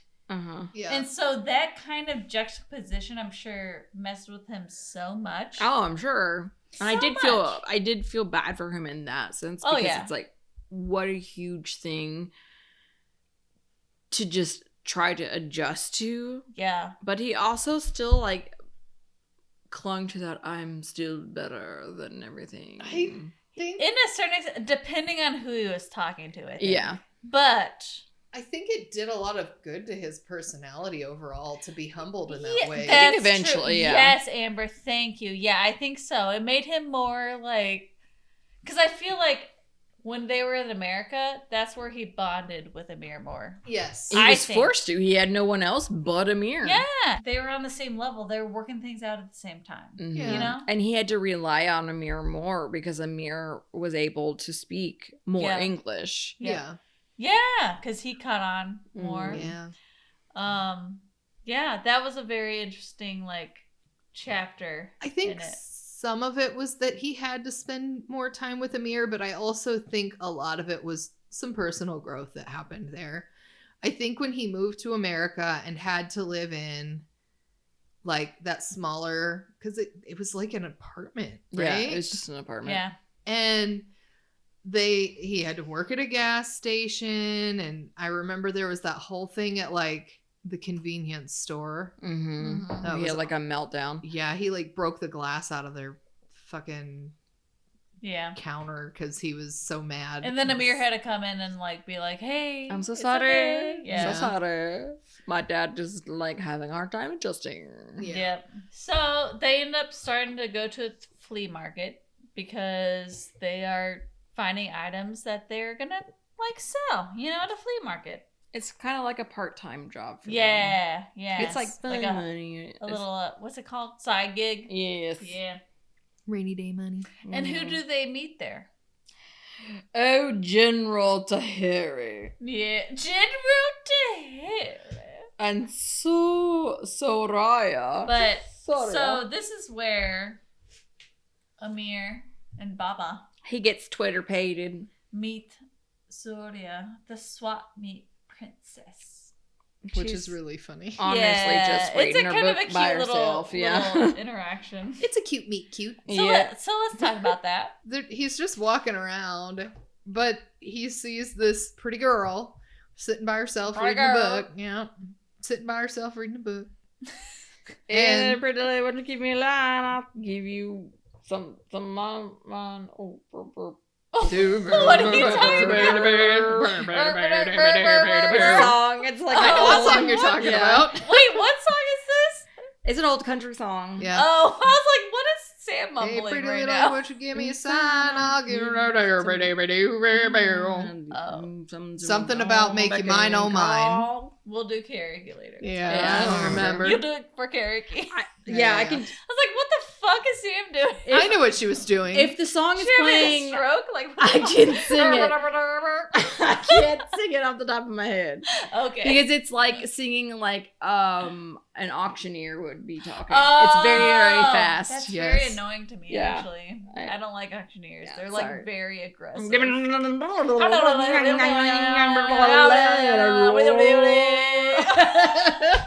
Jesus.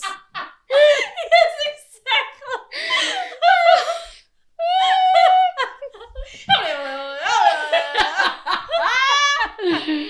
All right, Amber was like, these Amber. dumb Get us back on bitches. track, Amber. Hi, friends. So, Sam's gonna like fucking spit her drink in her drink.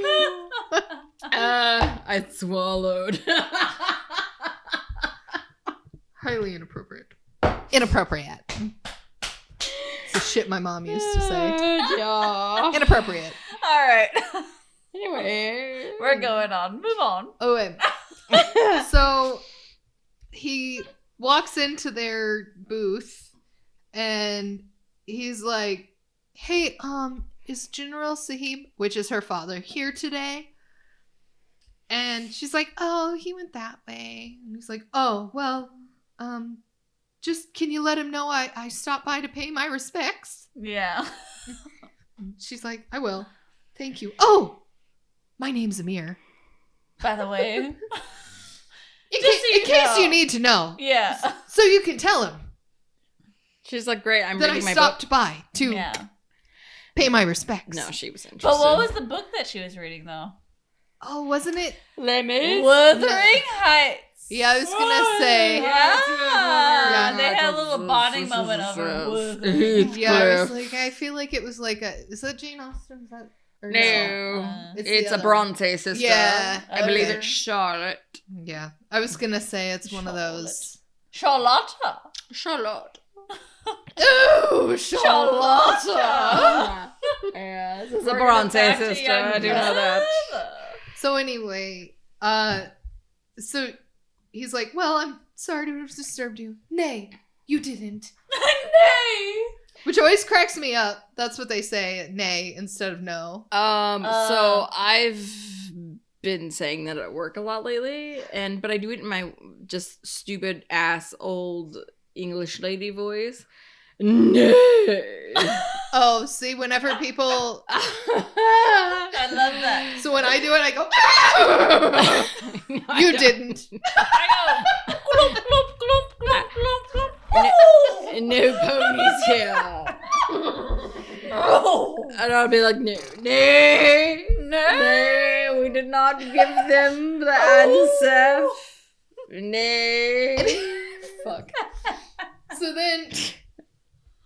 then they like say their goodbyes, and then he like goes to walk, and Auf then he's like, Wiedersehen. "I said it before I had a chance to lose my nerve.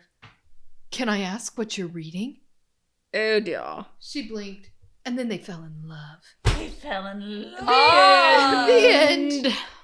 Yeah. This is not the end, though. So basically, You have like a book to go through. he was looking for an opening line to talk Yeah. to her. Hook, line, and sinker. And he was like, "Hey, you're reading a book. What is it?" If it was me, I would not have gotten that, and And I'd she been like- like, why are you fucking bothering me? It's Wuthering Heights. That's what some you shit my want. husband would do. What you want? I read my book. You wait. You want to read But- this? It's He real covered- upsetting. It's So real they- boring. They fell in love. I mean, it's the opening of it. I mean, I guess as much as you can for like what little they actually interact. Yeah. Yeah. So basically, he asks about the book. Then she's like, "My daddy tells me you're a writer," and he's like, "I am a writer," just like that. And then, Like a cowboy. like a cowboy. Pew pew. So he's like, she's like, "Oh yeah, my dad says you're a writer." He's like, "Oh yeah, I write some stuff. Do you want to read some of my stuff?" And she's like, "Yeah, Sure. whatever." Yeah. And so he brings her some, but then her dad catches this interaction Yeah. and throws it away. And he's like, hey, I got to test you, boy. Just fucking rude. Like, yeah, he it was was- fucking rude. He was a fucking rude ass dude. But also, he wasn't technically being rude. He wasn't being asked permission like he was supposed to. He's very traditional, and traditions are really cultural important. thing. it's true. Sizing Later on, them though, up. in the book, he is fucking rude, and Yeah. Amir like does put him in his place. And And I like, good appreciated for that. you. You No, I'm finally glad- have a yes. backbone. No, because like that's the thing. Yeah. It's like I respect cultural things, but whenever you suppress people because of those cultural beliefs, Uh-huh. that's not good.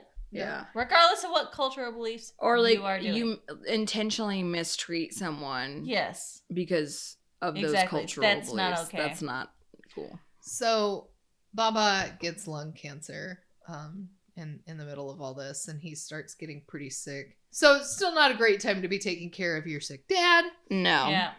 You're still figuring out this whole entire new country, where Yes. you are within this country and your own like family. There was a pretty great interaction. I thought it was pretty funny myself. Where The doctor interaction. Yeah. Yeah, Yep. he goes to the doctor, and And he's the doctor like, has a Russian. he's name. like, "Where are you from?" And he's like, "Oh, my family was from Russia." And he's like, Fuck you. "Fuck this!" And he like goes to leave. He's like, "I'm Mama's not doing this." No. Yeah. And Amir's like, "No, it's fine, Dad. Like his family's from Russia. And He's he's like, not Russian." Absolutely not. Yeah. And he's like, "No, no." And then they find like a Middle Eastern doctor, And and he's he's cool like, with "I that. approve." Yeah. But on the way out of the Russian doctor, he's like, "I'm sorry." Yeah. He's like, "I'm sorry." It's like I can't even explain this right now. But like the Russian doctor really didn't seem that phased. Like, yeah, I get it. he was like, "Whatever."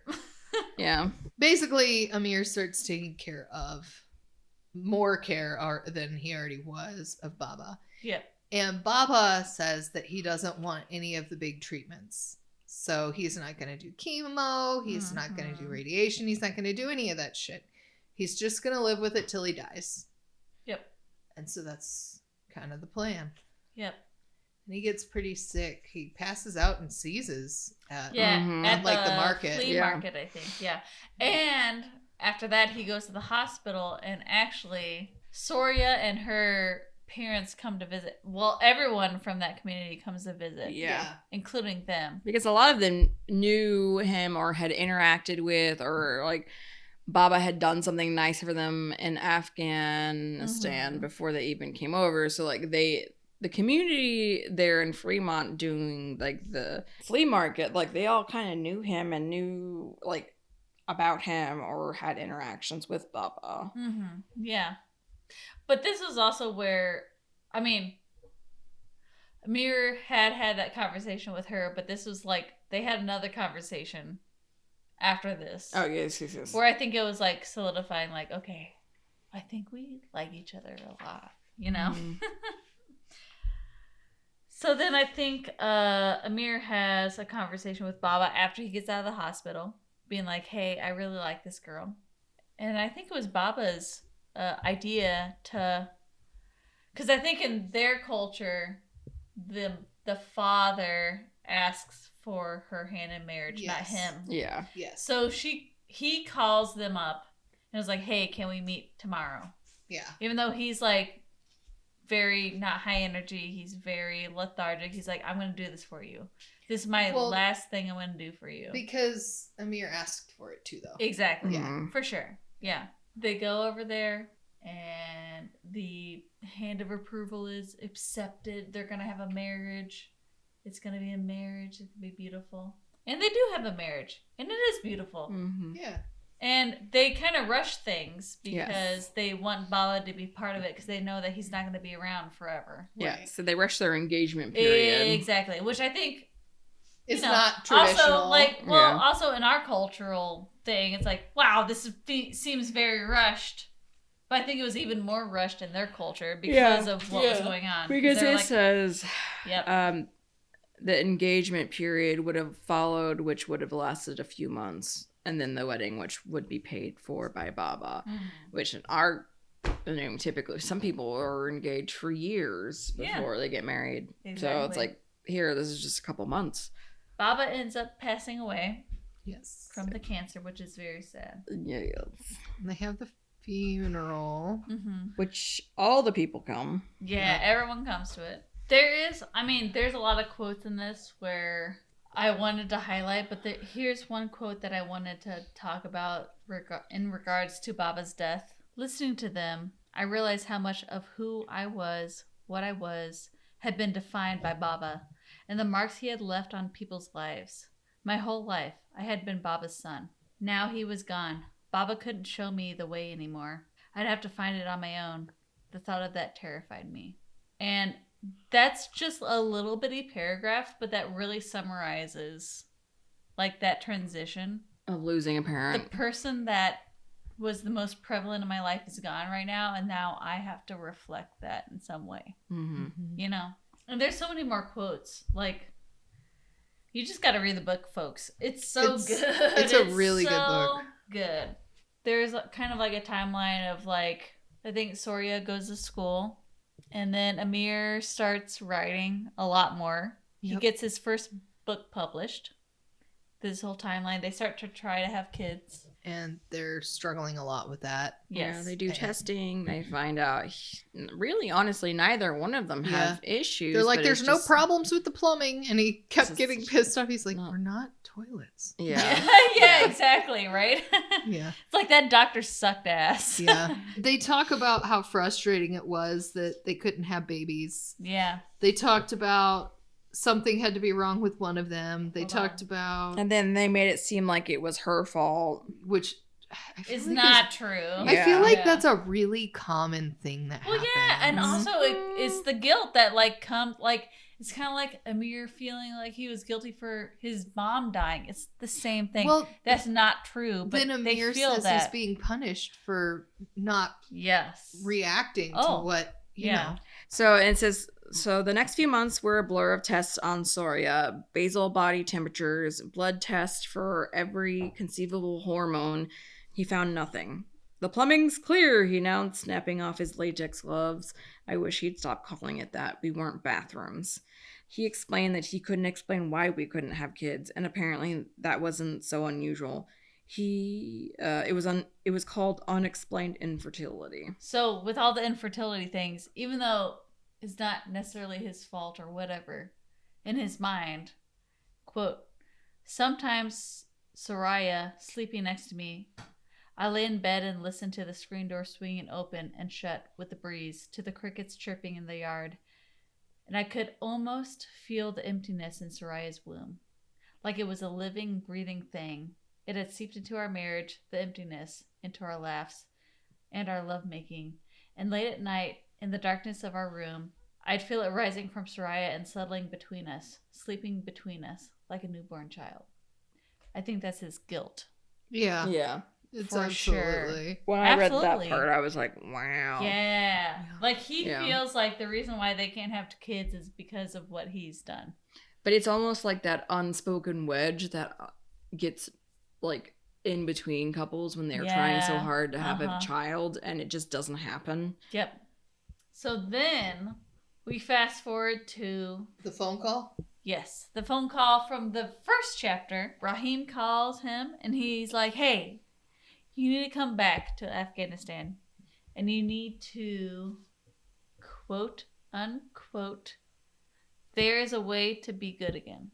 Mm-hmm. That's what he said. Yes. So Amir goes to Afghanistan. And Rahim is elderly now. He's not doing very good. He's kind of like in not the greatest health. I think he had the big C too, didn't he? He did. He was like, LOL, so. I brought you here. And guess what? Not going to make it. I'm dying. Mm-hmm. And they're kind of talking, catching up and stuff. But this is where we realize that Rahim knows what was going on with Hassan and Amir, because he talks about how after Amir and Baba left, Baba had left him the mansion. Mm-hmm. Yes. And he was like, well, I don't have any servants to take care of this. So he went on the lookout and he found Hassan. Well, I guess Ali had passed by then. Yeah, Ali had passed. So he found Hassan, who was married at this point. And Hassan had his own child at that point. Sorab.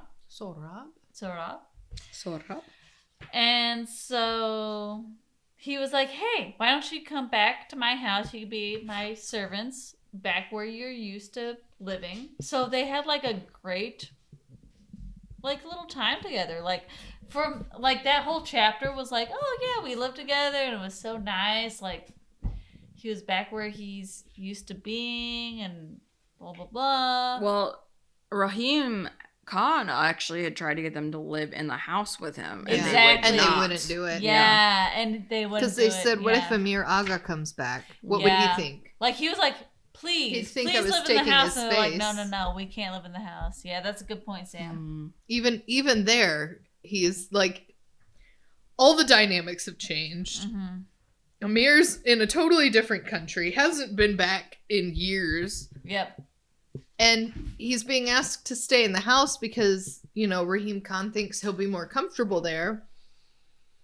And he's like, no, like, what would Amir Aga think of that? Like, he'd think I was coming to take his place. No, I won't do that. Even all these years later, loyal as can be. Yep. So, Amir Khan's telling him all this. Telling Amir all of this. And then he says that he had to leave Afghanistan because of the war. But Hassan stayed there with his wife and his child. And the Taliban ended up going to the house and seeing that there was a Hazara family living there. They said you have to be out by nightfall, and they tried to explain. Yep. No, we're not here. We're servants here. Yeah, and they did not listen because they're fucking animals. Yep. They ordered him to kneel and shot him in the back of the head. Farzana came screaming and attacked them. Shot her too. Self-defense, they claimed later. Yep. Yeah. Which is horrible. It is. And did Sorab see that? I think he did. Probably. It doesn't say if I would imagine he did. But I would imagine he did too. He probably did, yeah. So what happens to Sorab? Well, hold on. I want to go back to something. Okay. In this whole time, Hassan learned how to read and write. Mm-hmm. And he actually wrote Amir a letter. Mm-hmm.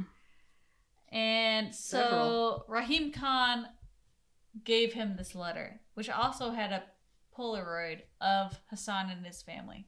I mean, it's basically the whole letter from Hassan is basically saying how he's like just saying what's going on and how he kind of updating him and how he kind of misses him, and the way that he's wording it is like he forgives him for what happened. He didn't actually blatantly say that, but like the way that he's writing it is like, hey, I still love you, you're my friend, and I hope that we can meet again. And so Rahim Khan gives Amir this letter and tells him that, Hassan has passed away. And then he's like, hey, but his son is still alive, and I want you to go back into Afghanistan and to get him. And Amir's like, no, I can't do that. I can't do that. Rahim Khan's like, you didn't know this, but Hassan was your half-brother. Hey, bomb dropped. Yep. And it explains so much why Baba was almost like had a preference for Hassan in a way. Mm-hmm. Well, because he knew. But also showed him like deference. Like, he'd be like, I wish Hassan was here when they'd be doing certain things, or ask if Amir wanted Hassan to come, because it's like he knew that he was really his child too. I think he said that on his wedding day too. I wish Hassan was here. Yeah. Yeah. Yeah. Oh, it's graduation day. Graduation. He's like, I wish Hassan was here. Yeah. Yeah. And it makes a lot of sense. Like, it makes so much. I knew. Okay. Here's a question I want to ask you guys about this, which I don't know if we can actually answer because we are white women in the United States. Do you think that Baba would have been as welcoming with a different father and son couple that was not his blood. I feel like that was why Amir was testing him with the servant thing. Yeah. Because he's like, hey, why don't you just get different servants? And he's like, no. And I liked his response because I'm like, oh, he loves these people. No. But then fast forward to now where it's like, oh, well, that was your son that you're trying to protect. So again, I feel like Baba is reacting in a way where he is trying to validate things. Yeah. Well, I don't think so either. I feel like, yes, Hassan was his child, but I also feel like he was trying to make up for the guilt of sleeping with Ali's wife. yes. Yep. I was going to say the same thing. So, and also, I think it was self-serving more than anything. there were several lies there. Yeah. And he stole something. Yep. Mm-hmm. Oh, yeah. Yeah. And I think that always Which bothered is the him. ultimate sin. Right. But I think he knew that even when he was, he And knew that's it when probably he why was he saying said it. that. Yeah. It bothered him. It aided him, but Mhm. not enough to like address it. You know? Not definitely not enough to like not do it. I think He knew what he was doing was wrong in the first place. he knew what he was doing was wrong in the first place. I will say, if I had to make an educated guess, He might have been seduced. maybe a little bit. I don't want to blame her though. I don't. No. Yeah, because we don't really know it enough takes about two to her. tango, Yeah, and we don't right? know enough about her. But what I think Because she probably could have happened, left because he wanted her to leave. There's very possible. Who It's possible, knows? Yeah. but the thought there is that it was talked enough about in the town. She didn't Yeah. sound like a particularly nice, kind human. It didn't sound like she liked Ollie No. by any means. Oh, no. She said something like a donkey would make a better husband at one point. Yeah, it Yeah. sounded like she Wasn't felt like nice. she was stuck with him Yeah. because she had no other options because of her own choices. Mhm. And this happened and she saw it as like kind of a way out. Well, and ultimately, Baba, like, he did support both boys. Yeah. He did. And financially, he did. Emotionally, maybe not so much. But he did Well, he try supported more to than the do other it. He emotionally. did better than some people would. So, but I could see why Amir would be like, what the fuck? Like, that Yeah. would be a big... I think it was really hard for Amir Thing. too because it's like Hassan literally watched me go off to school, learn how to read Yeah. and write while he like made sure my clothes were pressed and I was fed and all these other things like around the house, and he was my servant, but he was literally blood the whole entire time. Yeah. Yeah. And he didn't know either. So Rahim actually tells Amir, he's like, hey, there is a couple at the U.S. consulate that will take Sorab, Mm-hmm. Hassan's son. But I need you to go and get him. Find him first. Yeah. He's at an orphanage. Yep. So Amir goes to an orphanage. He has quite the journey to get there. He has quite the journey to get there. He has to- He's in a car with what's his name? Farib? Farib. Yep. And this is where in the book he's like being like, wow, I have not been in Afghanistan since the 70s. It's completely different. Doesn't feel like home anymore. Doesn't feel like home anymore. He ends up like actually passing by and stopping at his old mansion, which has been taken by the Taliban. Mm-hmm. And he's wearing a big fake beard. Oh yeah, they Yeah. put a fake beard on him because the Taliban have to Yeah. have beards. Uh-huh. Yeah, they And do you beard don't, checks. You don't look him in the eyes. It's this whole thing. Yeah. You don't draw attention to yourself. Yeah. And so they get to this orphanage and they talk to the guy that is the main dude. And at first he's like, no, I don't know that kid. I don't know the kid. Because they're like, oh yeah, well, we have this picture of him. And apparently he has this slingshot that his dad gave him. You know, like, and he's really good with the slingshot. And he's like, no, I don't know that kid. And they're like, no. Like, I know he was here. We were told he was here. And he finally, like, ushers, they're like, we're not with the Taliban. So he ushers them in. And he's like, okay, so he was here. But apparently he has this thing with the Taliban where they'll come by every couple months. And One guy from the Taliban in one particular. guy from the Taliban will pick up a kid and take them. But also the orphanage director has no control over this, really, if you think about it. No, because he which would sucks. be murdered. He's like, he takes one kid and pays me, or he takes 10 of them. Exactly. Yeah. So it's like that.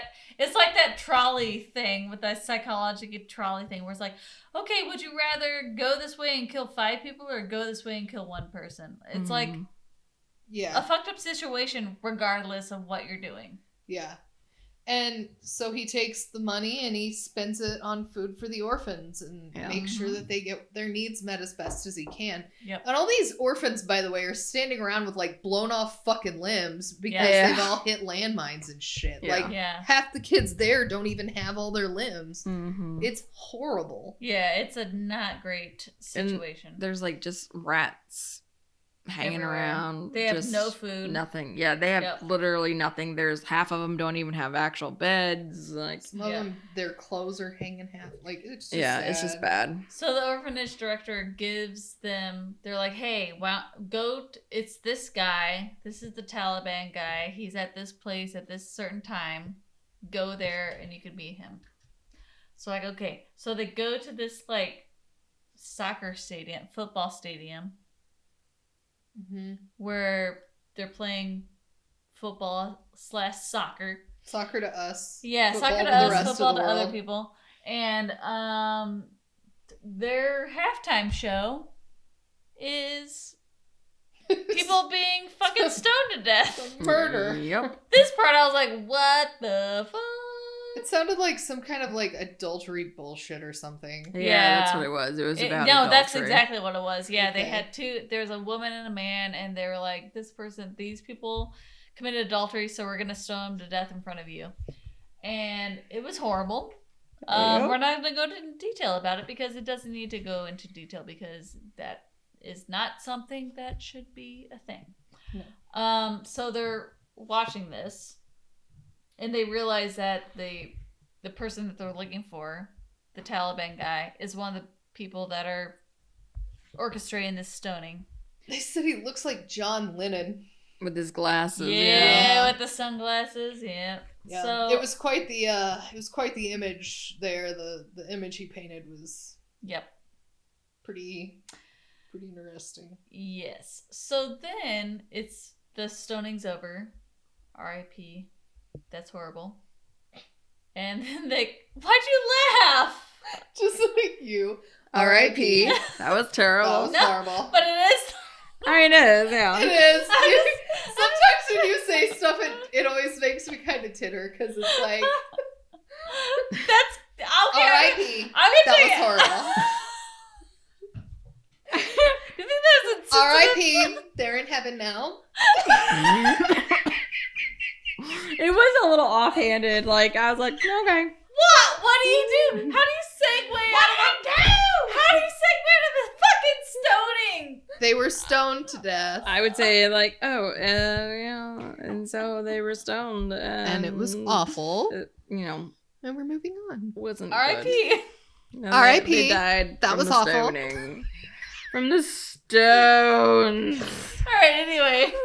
They end up talking to this, like, it's not the actual guy, but they're like, hey, we want to talk to someone about this kid. Or we want to talk to that dude. They want to talk to that dude. So John Lennon they dude. come up with this meeting where they'll meet, like, the next day at the guy's house or whatever. Mm-hmm. Which sounds like such a good idea. Yeah, of right? course. Like, it's so easy. So they roll up to this Taliban's house thing. And Amir goes in and... By himself. Yeah. Fareed is like, hail to the Nog. He's like, this seems like a bad idea. I'm sitting in the car. I am not. I'll be here when you get out, okay? I'll wait for your ass and hope you come back out. And if you don't, I'm leaving, okay? Yeah. Bye. You got this many minutes. You got 10 minutes. So then Amir goes and talks running. to this dude. This fucking fucko. And the guy clocks him because he's like, take off your beard Yeah. And he's like, what? And he's like, no, I know that's a fake beard. So He just like rips it off. Yeah. And he's like, oh, they're getting good, you know? Yeah, that's almost real looking. And then he's like, you don't recognize me? You have to recognize me. And then that's when Amir realizes that it's Asif. Because he also takes... Asif! What an ass. Because he also takes off his glasses at that point in time. But I'm like, how did you not recognize him? Because John Lennon glasses are just little bitty circle guys. He's the Asif asshole. And blonde men aren't probably super... common in Yeah. Afghanistan. Mm-hmm. Asif is like, oh, you know, let's bring Sorab out here or whatever. Like, he's like, I'm here for Sorab. He's like, okay, whatever. So he brings him out, and Sorab's got like little bells on his ankles, and he makes him dance, and it's really sad. Very exploitative. Yes. And he's like made up with makeup and stuff too. Yeah. And then basically it gets down to it where he's like, I'm going to leave with Sorab. And he's like, no, you're not. That's not happening. He's like, no, I'm leaving with him. He's my nephew and I'm going to leave with him. Mm-hmm. And Asif is like, you know what, guys, if he gets out of this room, you let him go. And he just starts beating the shit. Well, because what happened was like Amir. Asif was like, I want to fucking like let's do a death duel. Yeah, basically was what was finish happening. what started a long time ago. Exactly. Yes. And Amir's like, I am not well suited to do this, but I'm going to do this for Sorab. Yes. So Asif like starts beating the shit out of Amir. Yeah. A lot. Yeah, he's like lost several teeth. I think his nose is broken. His lips split. I will say, he did give Asif like a real good fucking jab. Yeah. And then it was all gone from there. It was done with. Yeah. So then what happens? So then Sorab gets his little slingshot.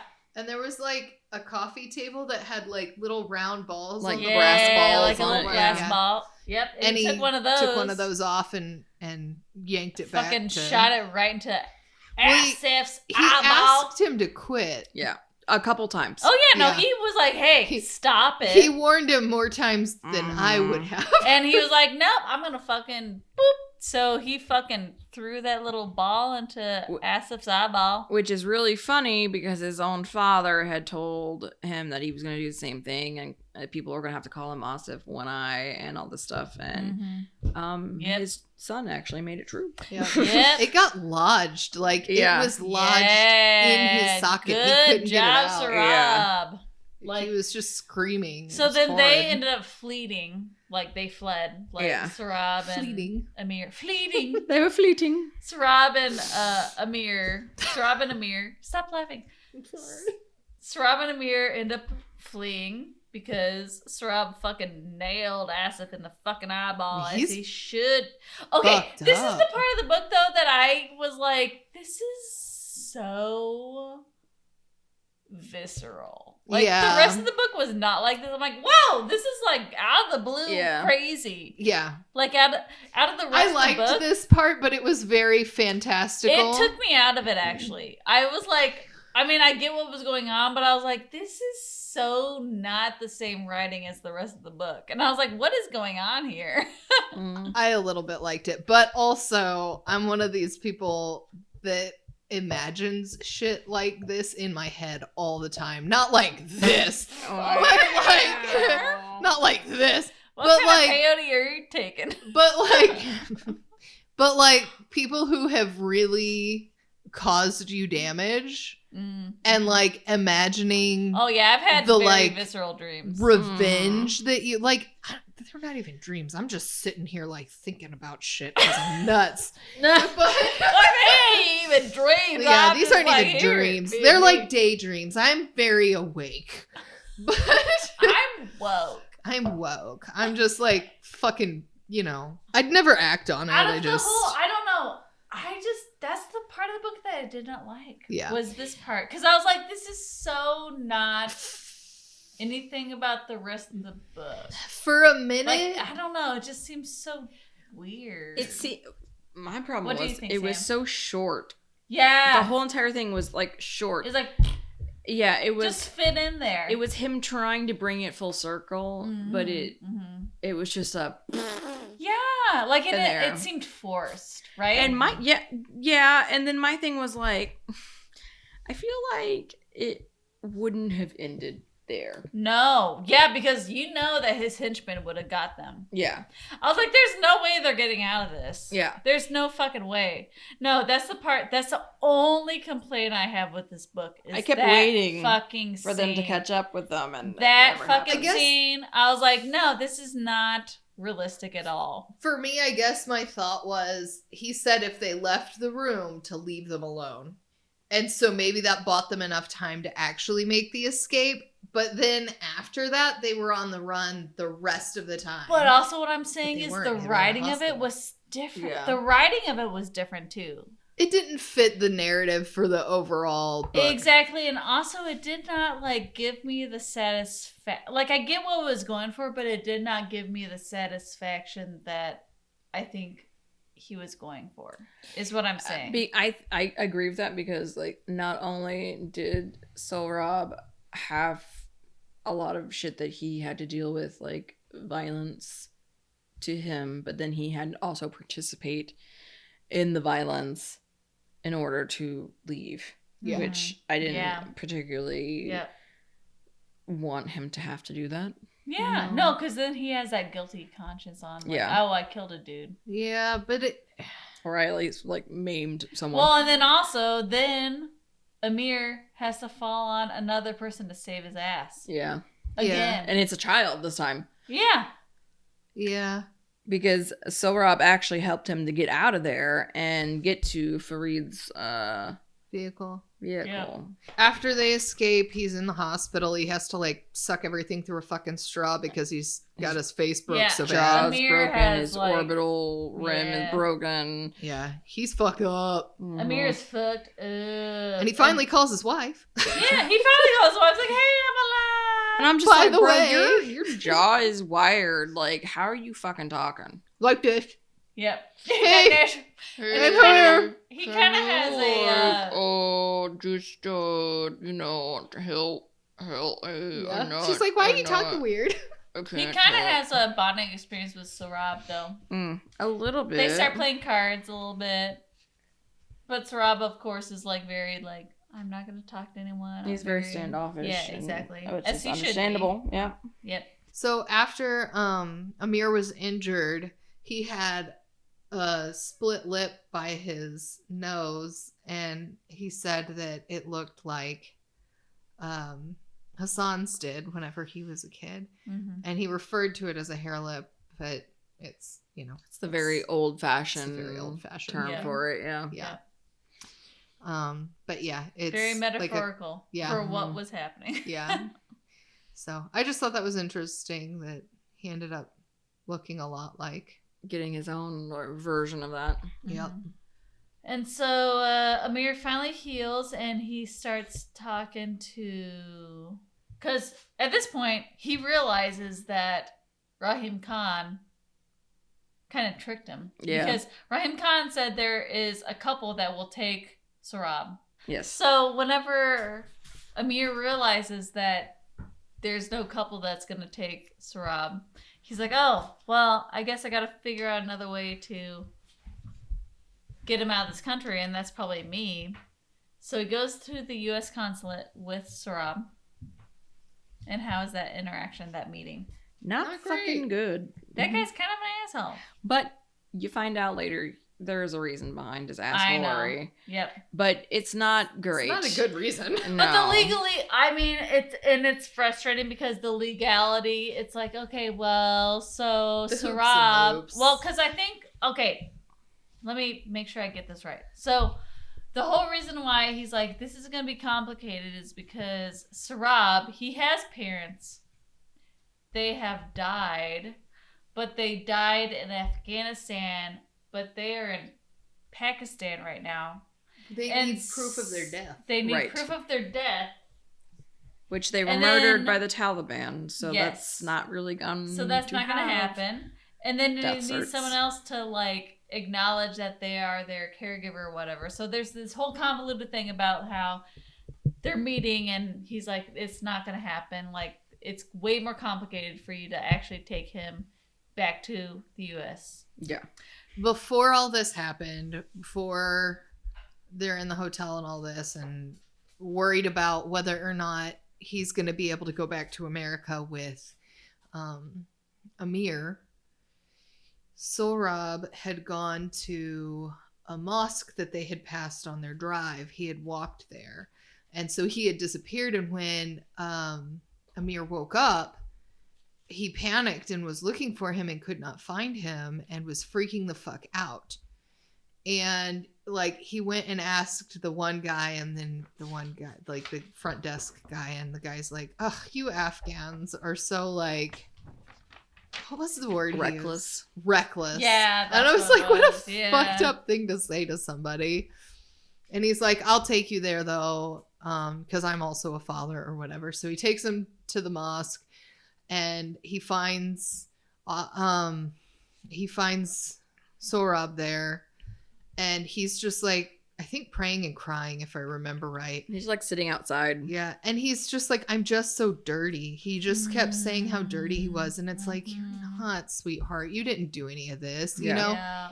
And that's something that I think is really important too to talk about was like, Sohrab was probably feeling a lot of the same things his father already felt Mm-hmm. and never got to express. And he's expressing them to an adult he really doesn't necessarily feel super safe with. No, because he doesn't even know him. He doesn't, and he's, you know, he feels probably safer than he did before, but you know, false sense of security, he's aware that that's a thing. He's been through fucking bullshit. So Amir tells him, "You're not dirty. He didn't do anything wrong. He got abducted by a terrible human being." Mm-hmm. And he was assaulted by a terrible human being. He's not dirty. He killed the man who assaulted him. He's not dirty. That's not... Yep. But I feel like that's such a common thread with victims of rape and assault. Yep. Is that they feel like they did something wrong. And it's like, you didn't. You didn't ask for any of that. Those people did something bad to you. Yes. You are not bad. You're not bad. You're not dirty. What they did was dirty. What they did was wrong. You didn't do anything.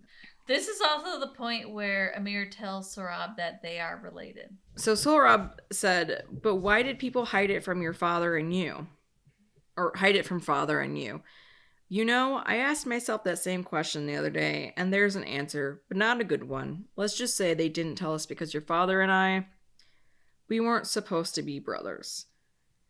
Because he was a Hazara?" I willed my eyes to stay on him. "Yes. Did your father..." He began eyeing his food. "Did your father love you and my father equally?" He said, and then he kind of like thinks a little bit, and he's like, "I think he loved us equally, but differently." "Was he ashamed of my father?" "No," I said. "I think he was ashamed of himself." Exactly. Mm-hmm. Yeah, that was a good way Mhm. to answer that. It was. Yep. And it's just like, oh. There's a lot of layers on that. Yeah. So then he meets with the immigration lawyer because they were like, well, if you really want to pursue this, talk to this dude. So then he goes to the immigration lawyer. And he's like, it's not going to work out. Yeah. But he said the way that it could is if he stayed in the orphanage for a while. Mm-hmm. If Sohrab went back to an orphanage For like 6 and months. Amir would check on him like weekly or something like that or something. Yeah. It was like some weird thing. Which Amir was like, oh, he's not going to like that because he does not want to go back to an orphanage Well, and where he knows that promised him he wouldn't. Yeah. Exactly. Yeah. So it gets to this point where Amir's like, well, this is our only hope is for him to go back to the orphanage, for me to stay here and check on him every week. So he talks to Sohrab And he kind of tells him this, and Sarab breaks down because he's like, no, I don't, like, I can't, like, I don't want to do that. Like, I know it's not a safe awful place and for I me. can't go there. And he's like, they're going to hurt me. And he's like, it's going to be okay. It's going to be okay. And Sarab's like, no. And so they go to bed. And then Amir wakes up to a phone call. And it's his wife. And his wife's like, hey, we don't have to go through the orphanage thing. We got this direct kind of like thing where we could just... Sounded like fucking magic, by the way. I know. I was like, how did that happen? But basically, they don't have to go through this whole orphanage thing. They have this connection. Everybody told you, never mind. Yeah, exactly. Her uncle or cousin works for the INS, so he pulled some strings. Exactly. Amir hangs up the phone and goes to tell Sarab, but he can't find him. Sad moment. This is a sad moment. This is another moment where I literally was like, oh, fucking goddamn it, Amber. Oh, yeah. This was the time where I sighed and put the book on my chest and Ben asked me if that book just ruined my life. Yeah. This is that part. I remember, I think I finished this book that in this span, and I was like, I have so many things to just say in our group chat, but I'm not gonna do it right now. I was like, I have so many emotions. I was like, this book just I was traumatized so me. fucking frustrated. So yeah, this was the last day that I was reading, like the last 60 pages I read in the day, and I was like, the fuck. So explain what's happening. Almost got me. So after he gets off the phone with his wife, he can't find Sorab, goes to the bathroom door, realizes it's locked, knocks on the door several times trying to let him know what's going on. He's not answering. He goes through the door and Sorab's lifeless body is in the tub. Mm-hmm. He's not quite. He's not dead, lifeless, but he is but on the verge. He looks looking. pretty He not looks good, lifeless. right? Yeah. Mm-hmm. And he's like a little kid too. Yeah.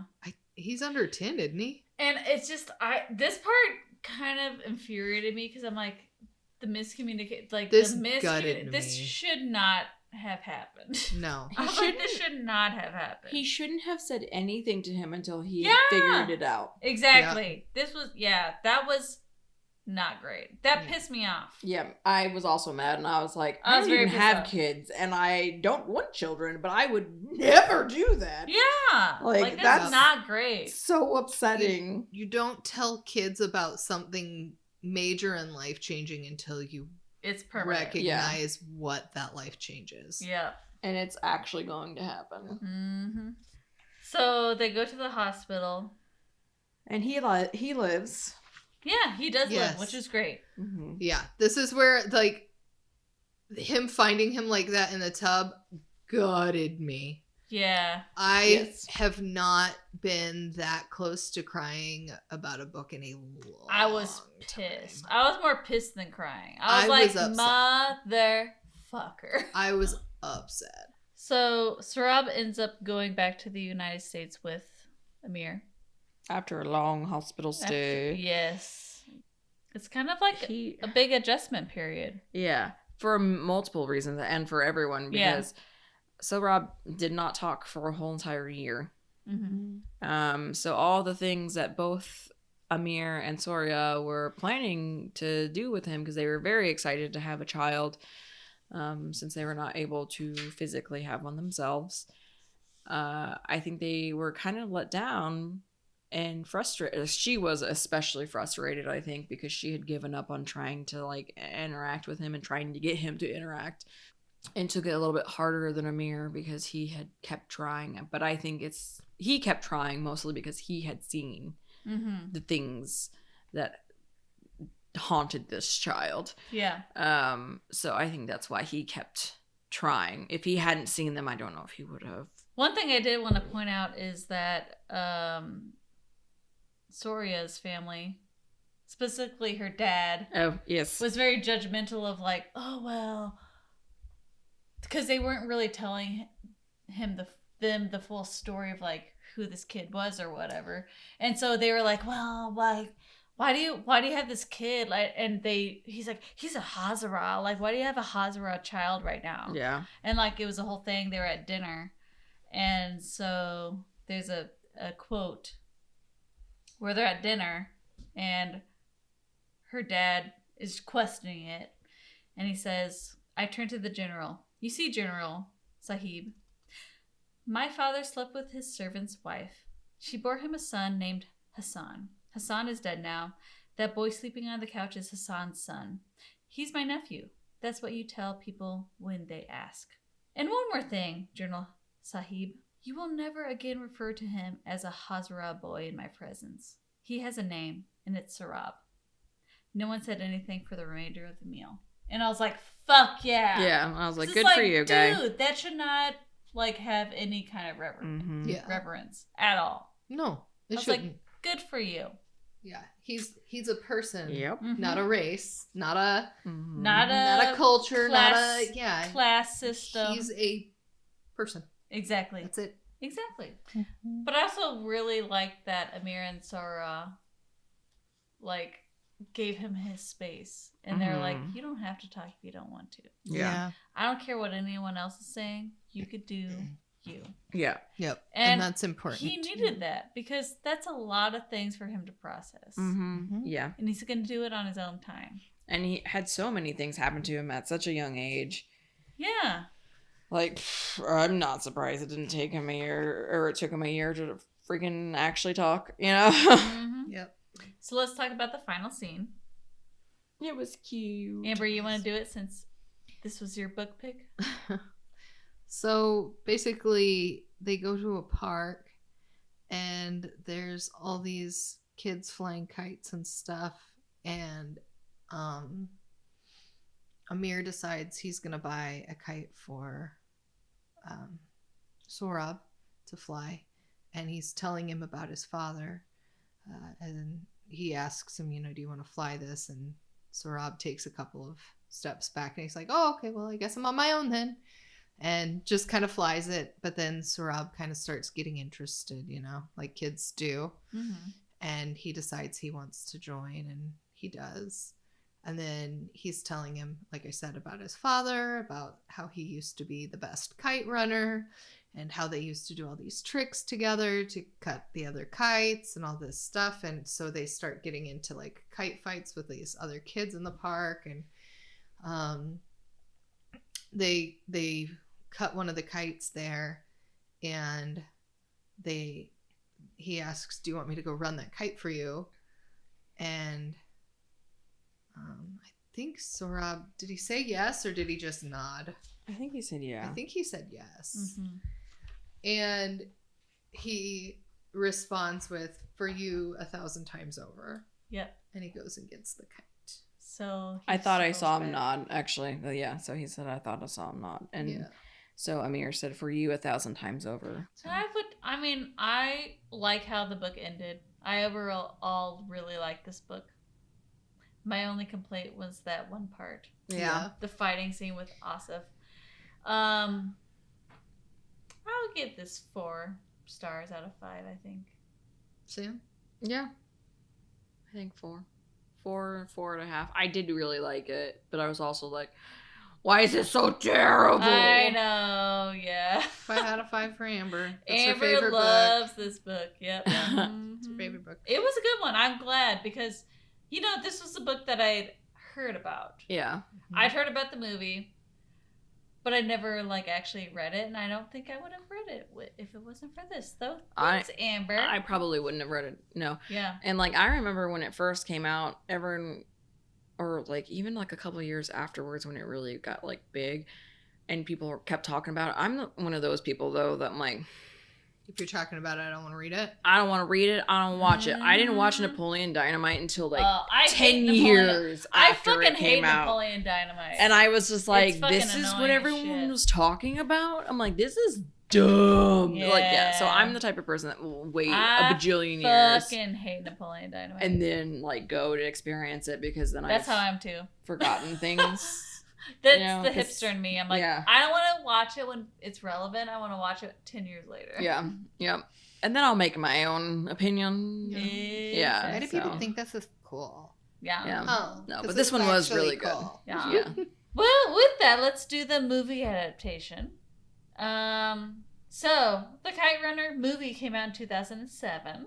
It was directed by Mark Forrester, who is a white dude. He did direct like Monsters Ball, Finding Neverland, and World War Z. So he is a good director. Okay, but yeah. this is one movie where I'm like, maybe we should have had someone that was actually From that culture? Afghan Or Middle Eastern of some Yeah, I sort. mean, something. Probably had a lot of input, though. I think he too. did, I would but hope also so. like I do have some complaints about this movie. Yeah. But the actors themselves were They like did a good job. Afghan, and a lot of them were actually not well-known actors or anything, which I thought was interesting. It did okay. So I remember when this came out, and I thought it had a lot more Oscar nominations, but it really did not have that many Oscar nominations. Huh. But overall, in the nomination, like not Oscars, but it did win 6 wins and 25 nominations. Not in the Oscars, Just but in just general. overall. Okay. But I just that's remember, quite a bit overall. I thought that they had more in the Oscar realm, but they really did not. So they were nominated for Best Original Score at the Oscars. They did not win that, though. But they did win Best Original Score and Best Foreign Language Film at the Golden Globes. So they did win the Golden Globes, and they had some independent awards that they won. Also, I wanted to say that the boy who played Hassan was fucking adorable. Aw. Don't you think? Mm-hmm. He was so cute. He was. Adorable. The author has a cameo at the end of the film where Amir is like going to the cart to buy the kite. He talks to someone, a man. That's him before he buys the kite. Cool. So that's his little cameo. Love it. This I thought was interesting. Quote from IMDb. Due to Afghan mores concerning male rape, Paramount Vantage agreed to relocate the young actors out of the country to the United Arab Emirates and arrange visas, housing, and schooling for the young actors and jobs for their guardians until they reach adulthood. A cost some estimated up to $500,000. Wow. So they literally moved them out of the country because they were in this role? Yes. I was like, whoa, hold Wow. up. I was like, dang, that's crazy. That That is is crazy. I mean, good for them. I'm glad that they did that for them, but Yeah.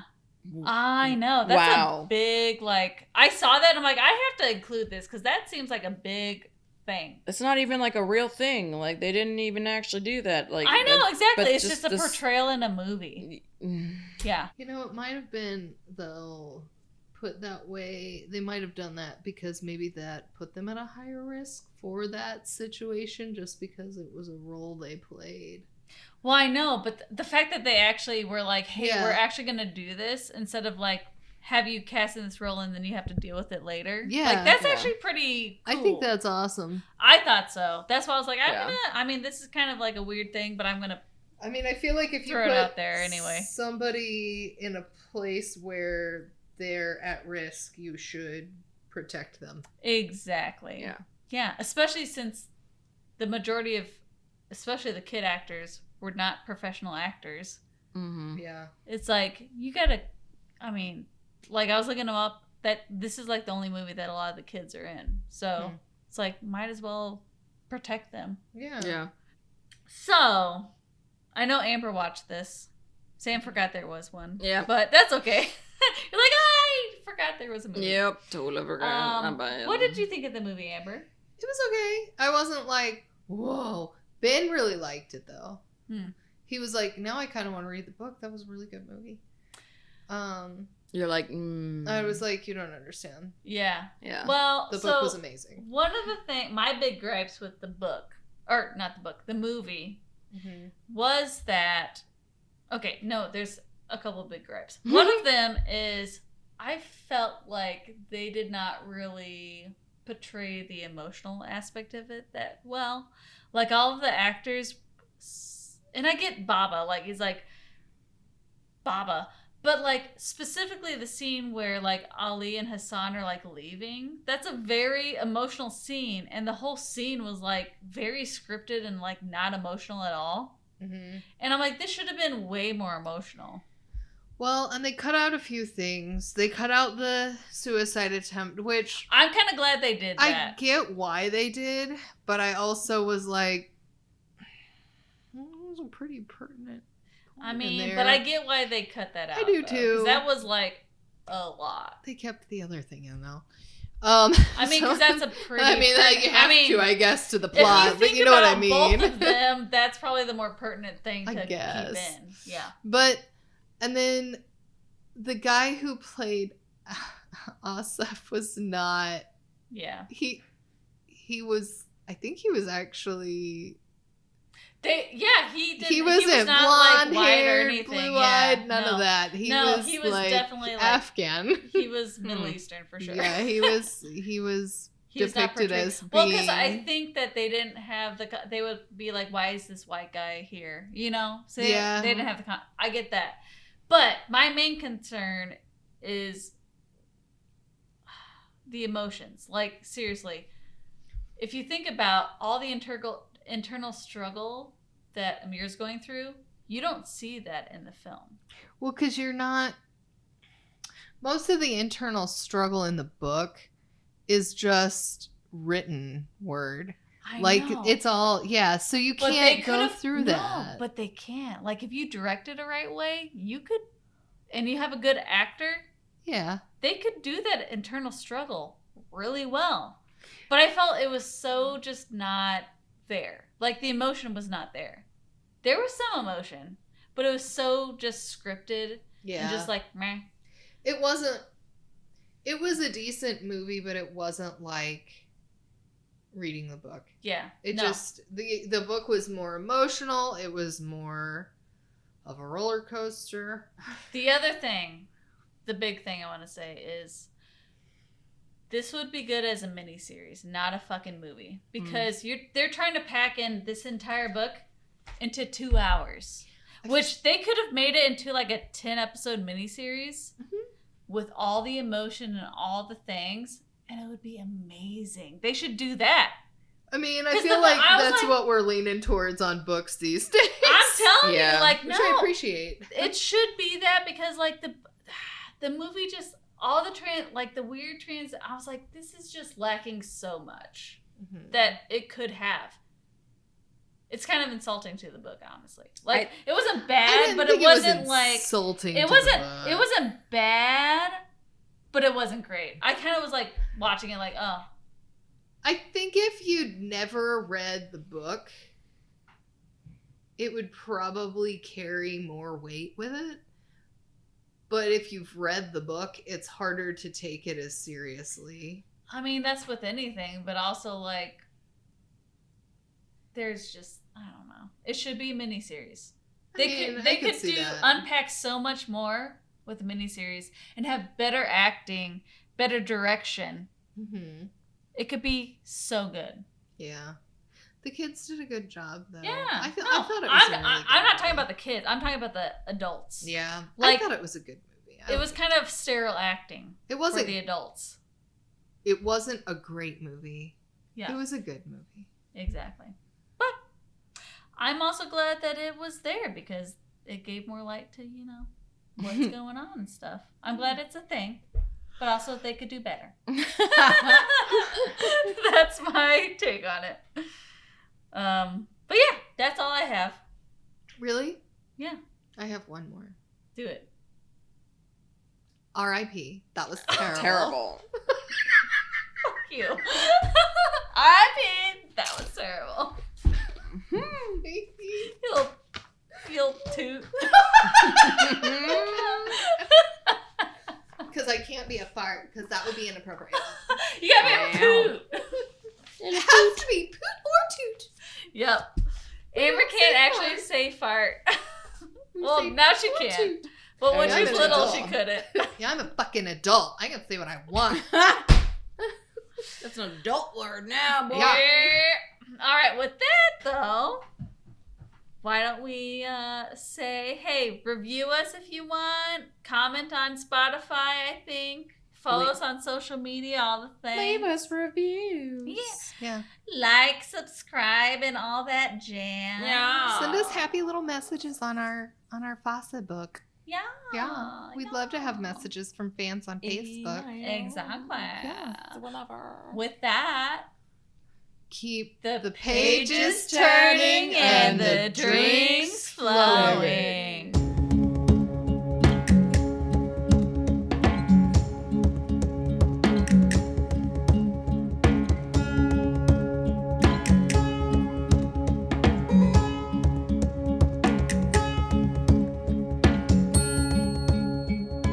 Audio engineering, logo creation, and social media content was produced by Lauren Ranney with Ranney Film and Video. Stock music tracks have been provided by Adobe Stock. Find us on Facebook and Instagram at Liquor&Literature Podcast, where you can dive into more details about the books, authors, and movies we cover. All episodes can be found on Spotify, Apple Podcasts, Amazon Music, Audible, Google, YouTube, and other streaming services, as well as our website, liquorliteraturepodcast.podbean.com. Until next time, keep the pages turning and the drinks flowing.